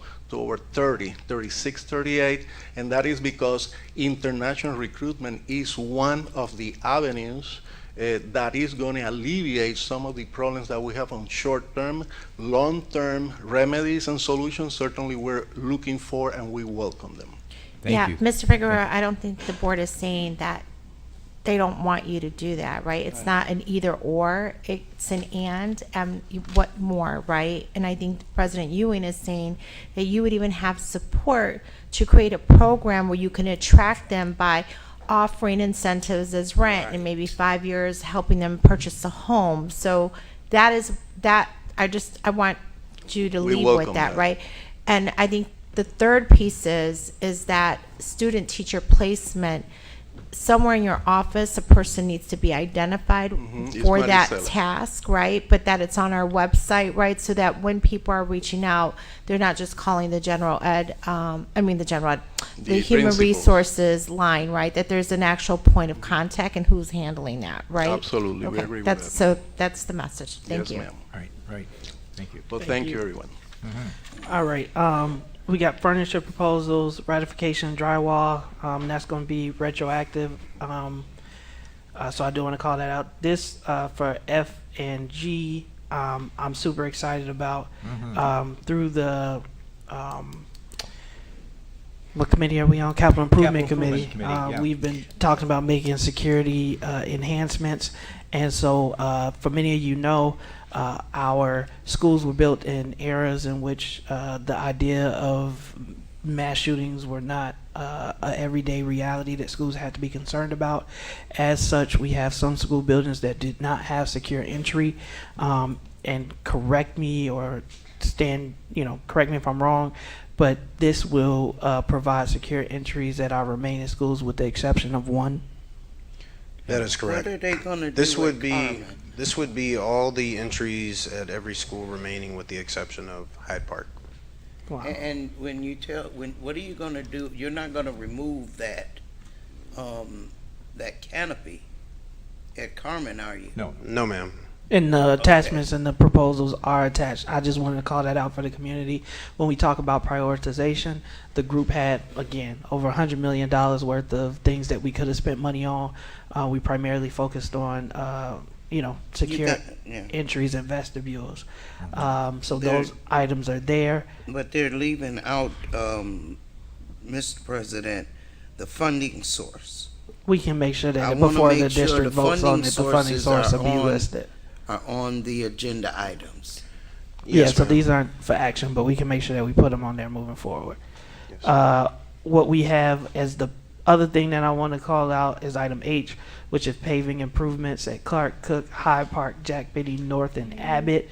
When we go through our prioritization process, parking lots would always, take a back seat to roofs, asbestos abatement, security, and other items. But as the board president drives through Cook and has all of the parents staring at him because of the massive potholes that we all have to avoid, what the committee agreed to, and with the help of our amazing finance department, is we found the money, and one way that we addressed it is we created just a line item related to parking and paving improvements. It's because as we repair the long-standing neglected parking lots, we want to make sure that we get into a rotation of replacement. And not only that, Mr. President, but we become liable 100%, right? for damages to people's vehicles when they go over those potholes. Right.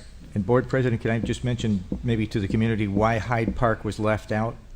The committee had to postpone that one because of its cost, because it was going to need to be built out further, the front office and the reception area. However, if you notice on here, we are doing. Did he say that? No, they just redid No. that office area. Well, to secure the entry, Mr. Moten could talk on that, but they're going to be building out. So we had the committee decided to push that back to finish the other ones, push that back a year or so. But we're going to actually put in paving there because there was a danger of the kids crossing through the parking lot to get to Hyde Park School. Now they're going to go around on the sidewalk, and the paving that's going to be done is not going to have to get tore up when we build out the security entrance. You might want to mention that. Yeah, that is correct, and we did include that in the paving public content. Right. And just to remind everybody, we did bid openings for the Hyde Park security entrance in December. So that project was approximately $1.2 million over our estimated cost. The security entrance would have required us to build essentially in addition to that school and expand the main office. But also included with that, we had a paving extension to the, the east side of the property. Yes. So we could separate the parent drop-off and the bus drop-off. Right now, they're one and the same. There's also no sidewalk that connects the school to the neighborhood. So what we're proposing here is that we defer the main entrance addition, which would be the secure entrance at Hyde Park, but we continue with the paving portion, which would extend the bus drop-off lane and have a continuous sidewalk from the front door around the new bus drop-off to the sidewalk in the neighborhood. Well, that happens to be a Title I building, right? All our buildings are. Right. Yeah, So look, we got to hurry up and use some money. Again, from the Capital Improvement Committee, and like you say, I'm talking about the ESSER money. again, it's my hands I've squeezed that turnip. I don't know where Miss Polk is, but she's somewhere. Look, I'm just telling us all off. Look, Go, I'm sorry, Mr. Vukovich, go ahead. Just a quick thing about Hyde Park and the parking lot. I hope that you coordinate that with the city because Hyde Park is scheduled for lead pipe replacement and all of that. And then that's probably the most unique parking lot of all your elementary schools because half of it's the city street. Yes, sir. And we did include an information, I'm glad you brought that up, an information item this afternoon as we've coordinated with the city feverishly the last couple days regarding lead pipes. So we can report out on that as well. But we are coordinating with them as well as our architect to make sure that, so this project is going to be intended to be done in advance of the main office reconfiguration so we don't have to redo it. So this isn't intended to be a temporary solution at Hyde Park for the extension of the lot for the dedicated bus drop-off, but as part of the permanent plan. We just separating the project for the sake of cost at this time because we want to stay within the budget allotment of the capital improvement, capital projects fund that has been allotted to the capital improvement committee.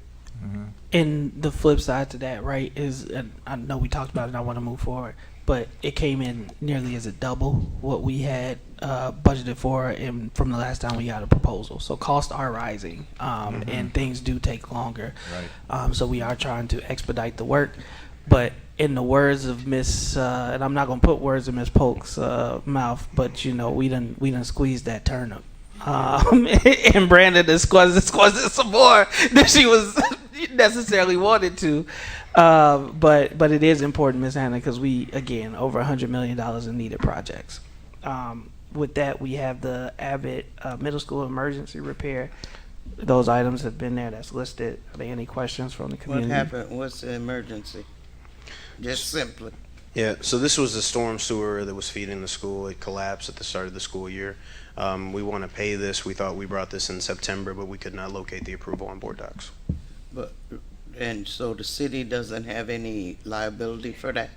Not for this particular one. This was our responsibility, Ms. Hannah. Yeah, awesome. Abbott, so that's there, and then we have Greenwood security cameras. The narrative and the information and cost has been placed there. From discussion items, the two community members that remain, we had the educational services update outside of, I guess, alerting the board to the official passage of the conditional use permit and the parking variance. Is there anything else that has changed in the presentation, Deputy Moulton? Yes, Mr. Ewing, we've added an updated schedule as well as some financial information as well as a draft resolution. So we can redo the whole presentation or we can go straight to that information. Mr. Vukovich, I guess do that as quickly as possible, and then I'll go to the question for Mr. Vukovich. I know, yeah, no, he wanted, you read through them. I don't want to hear it. But we did add the one, so just to be clear, we did add to the agenda item one slide That's different than the presentation last night. And we also added a draft resolution that's in this additional slide. So I guess can you go to the one slide and then the draft resolution? I don't want to see this. I'm turning my computer off.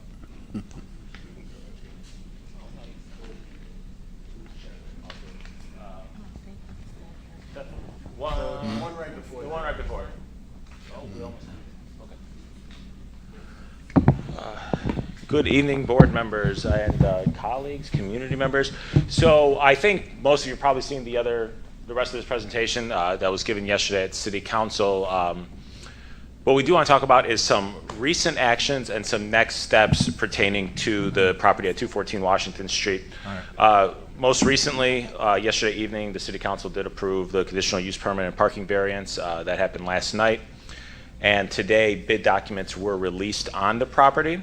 And then as you guys can see there, what we're expecting, and Mr. Moten and Ms. Poe can speak more to this next bullet point, is a resolution to reserve funds is expected at the board meeting on the 28th. We expect to do bid opening March 30th, contract approval on April 11.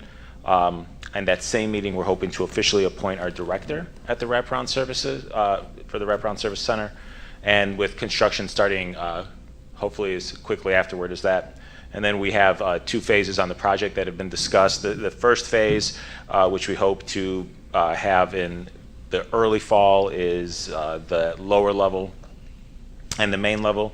And you have your completion and occupancy, September 2023 for completion, October for occupancy. And then for the mezzanine and the tower levels, and we've discussed at past meetings kind of who's falling into those, where departments are going into those. Your phase 2 would then be December 23 for y'all gonna completion have to bring back a whole occupancy. plan. Okay, now I don't know what And so that's the plan new- y'all have seen. Same one, Miss Anna. About the mezzanine and the tower. Mm-hmm. Where is it? It's on the attachment. It was on the attachment at City Council. It's been presented I wasn't at previously. the city council. Okay, but you were at the presentation that we went through last night. But even as a board member, this was, I mean, we have this information accessible to all. Well, look, all I know all of this, everything, and I'm not talking about the wraparound center. I'm talking about the rest of that building. There needs to be I'm gonna say a town hall meeting about that 214 Washington Street. We've had most. Other than that wraparound center. I'm not talking about the wraparound center. I'm talking about the build out from everything else. It needs to be some type of town hall meeting about that. And you all heard about the what the business people were saying, and other people in the community and stuff. And if we're gonna keep on just ignoring what the community is saying, then that's how come everything works together. That's how come we keep having issues with recruiting people to come into our district to work. So I'm not gonna belabor it. I'm just gonna say it. And you guys gotta remember, we got a election coming in a couple weeks.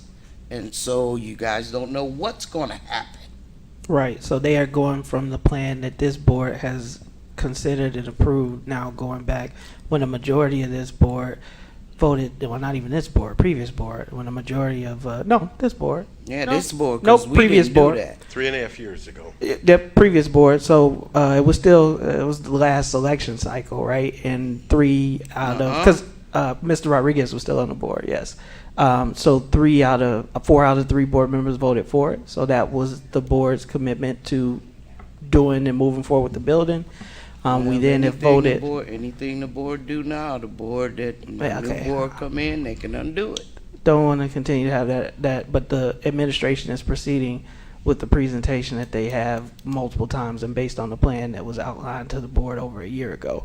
Go ahead, Mr. Vukovic, and then I see your hand, Ms. Wozniak. My question is, how much money is in this budget for building permit fees? Operating cost, annual operating cost of this building.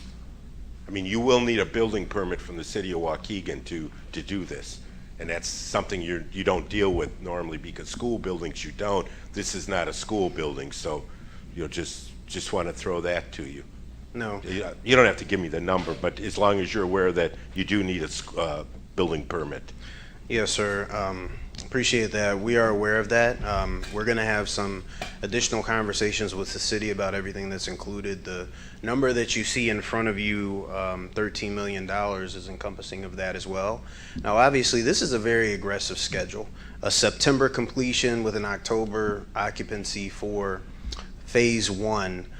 So this cost, we believe, as an estimate based on the design that's been done, is reflective of that escalated schedule.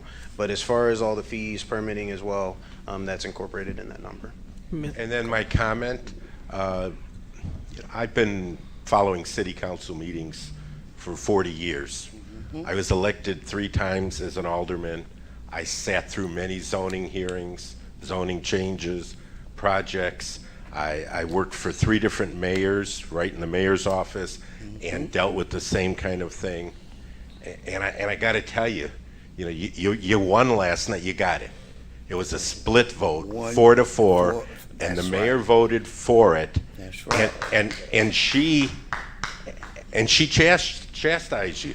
She said that the information was not proper. I mean, right. You had a couple of people at that meeting last night that were, I see some of them here, that were making a presentation, and the people on the council were saying, wait a minute, somebody, the last time you were here, told us something totally different. Yeah. And so this was, I mean, by far the worst I've ever seen, from top to bottom.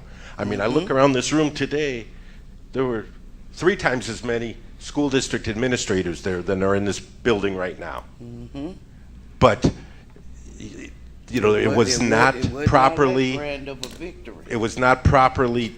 put out to the community. Was not put out. People were expecting more, and it was not handled properly at all. Not at all. It's sad, and quite honestly, the only reason that you got the vote last night were the 2 women that stood at that podium a year ago that brought you $4 million. That's it. That's what got you the votes. If you had to do it with local funding, that would have gone down. So you owe the senator and the representative. They're the ones that got that through the city council. They stayed till after 10 o'clock last night. They both had to be in Springfield this morning. But they're the ones that did it. Thank you. It wasn't all that good of a victory, like people think.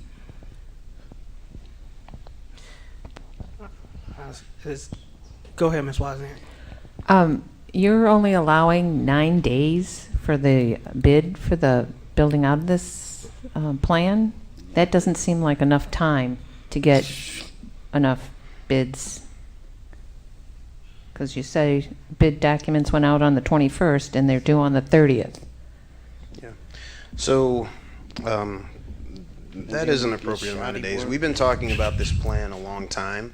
There's a lot of individuals who are aware of the fact that the district is, whether it's through newspaper articles, city council meetings, board meetings, they are aware that this particular project has potential and is coming. So we do believe we will have adequate interest based on that posting time period. Okay. Thank you. All right, and then you had a draft resolution, if we can pull that up. Yes, Mr. White, if you could pull up the resolution document, please.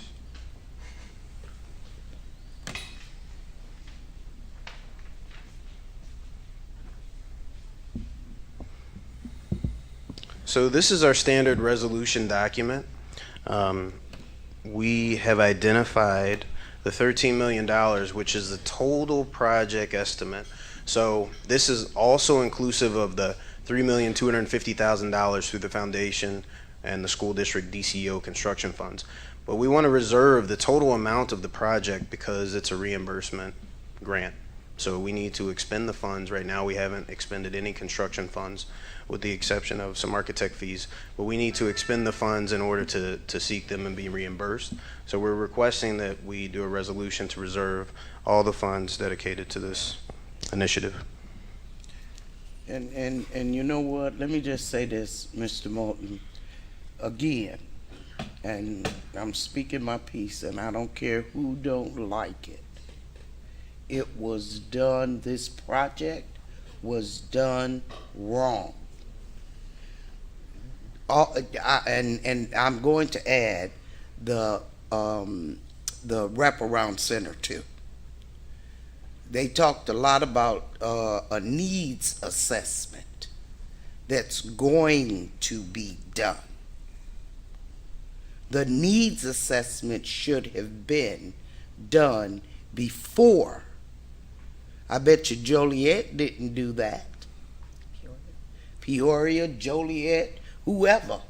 I bet you they had their needs assessment done before the wraparound issue was presented to their Board of Education. All of the dynamics of a construction project, infrastructure project, should have been done in the right manner. The way that we're doing it, and I'm going to say it, piecemeal here, piecemeal there. Oh, we got to go get the permit, the okay for the parking. Oh, we got to go get now we got to go out for bids, and you know, all of that stuff. It was done wrong. And that's how come, look, you all think that you got a victory? Actually, it's not. It really makes the district, and you heard it last night from the alderman now. This is not right. You guys can do what you want to do, though, okay? But you still need to take it to the citizens. $13 million, where's it coming from? Which fund? Where's it coming from? Where's the money coming from? I'll speak to that. $3,250,000 is coming through DCEO. Oh, I already know about that. That's for the wraparound center. Yes. I'm talking about the mezzanine and the tower. Let Mr. LeBaron, I'll get to the rest, Ms. Hannah. So the reason why we have the resolution to reserve the funds is, as we've said in previous meetings, and I'll state again this evening, and Ms. Polk has done an excellent job, and she will say this as well, as we've had several conversations, is we're about to go into the budget process for next fiscal year, but we also do projections for multiple years, at least 3 years out, the finance team. This will need to be prioritized throughout the budget process. We've said that previously, and we'll say it again. So we're requesting a resolution to reserve the funds so we can move forward with this initiative, all the funds for the total project, and we will move forward based on the priority through the budget process, and we'll start hosting those meetings in May. Y'all kill me about priority. Yeah, priority just means we have a lot of projects that we need to do. So how do you go through the budget process when you have I'll be there. I'll let you know. multi-million dollars worth of projects? So that's what the priority means. It doesn't mean it's the most important. It means that there are things that we need to get done, and there's only so much money that we have in order to get it done. 214 Washington Street. And we have not asked for a referendum, have not asked for a bond, so that's why we're posing it like that. Yeah, because you all wouldn't have got it. Yeah. So again, I think this was there's information items. Wanted to make sure that the board was aware of the vote last night. And again, when we talk about town halls, there have been multiple. Our support the student plan. So with that, you have information that's there. I would like any questions on the reports from the community or the board ahead. Are you talking about now the reports, A, B, C, D? Oh, I'm sorry. Go back up. There was another presentation. Skip. Renew American School Grant Opportunity. No. I mean, I don't think there was any. All right. Are there any information items that are there? No. No questions on those? With that, I'd like then a motion to adjourn. So moved. Motion by Mr. McBride. Do I have a Second. second? Second by Ms. Wozniak. All in favor? Aye. Any opposed? Meeting is adjourned. Thank you.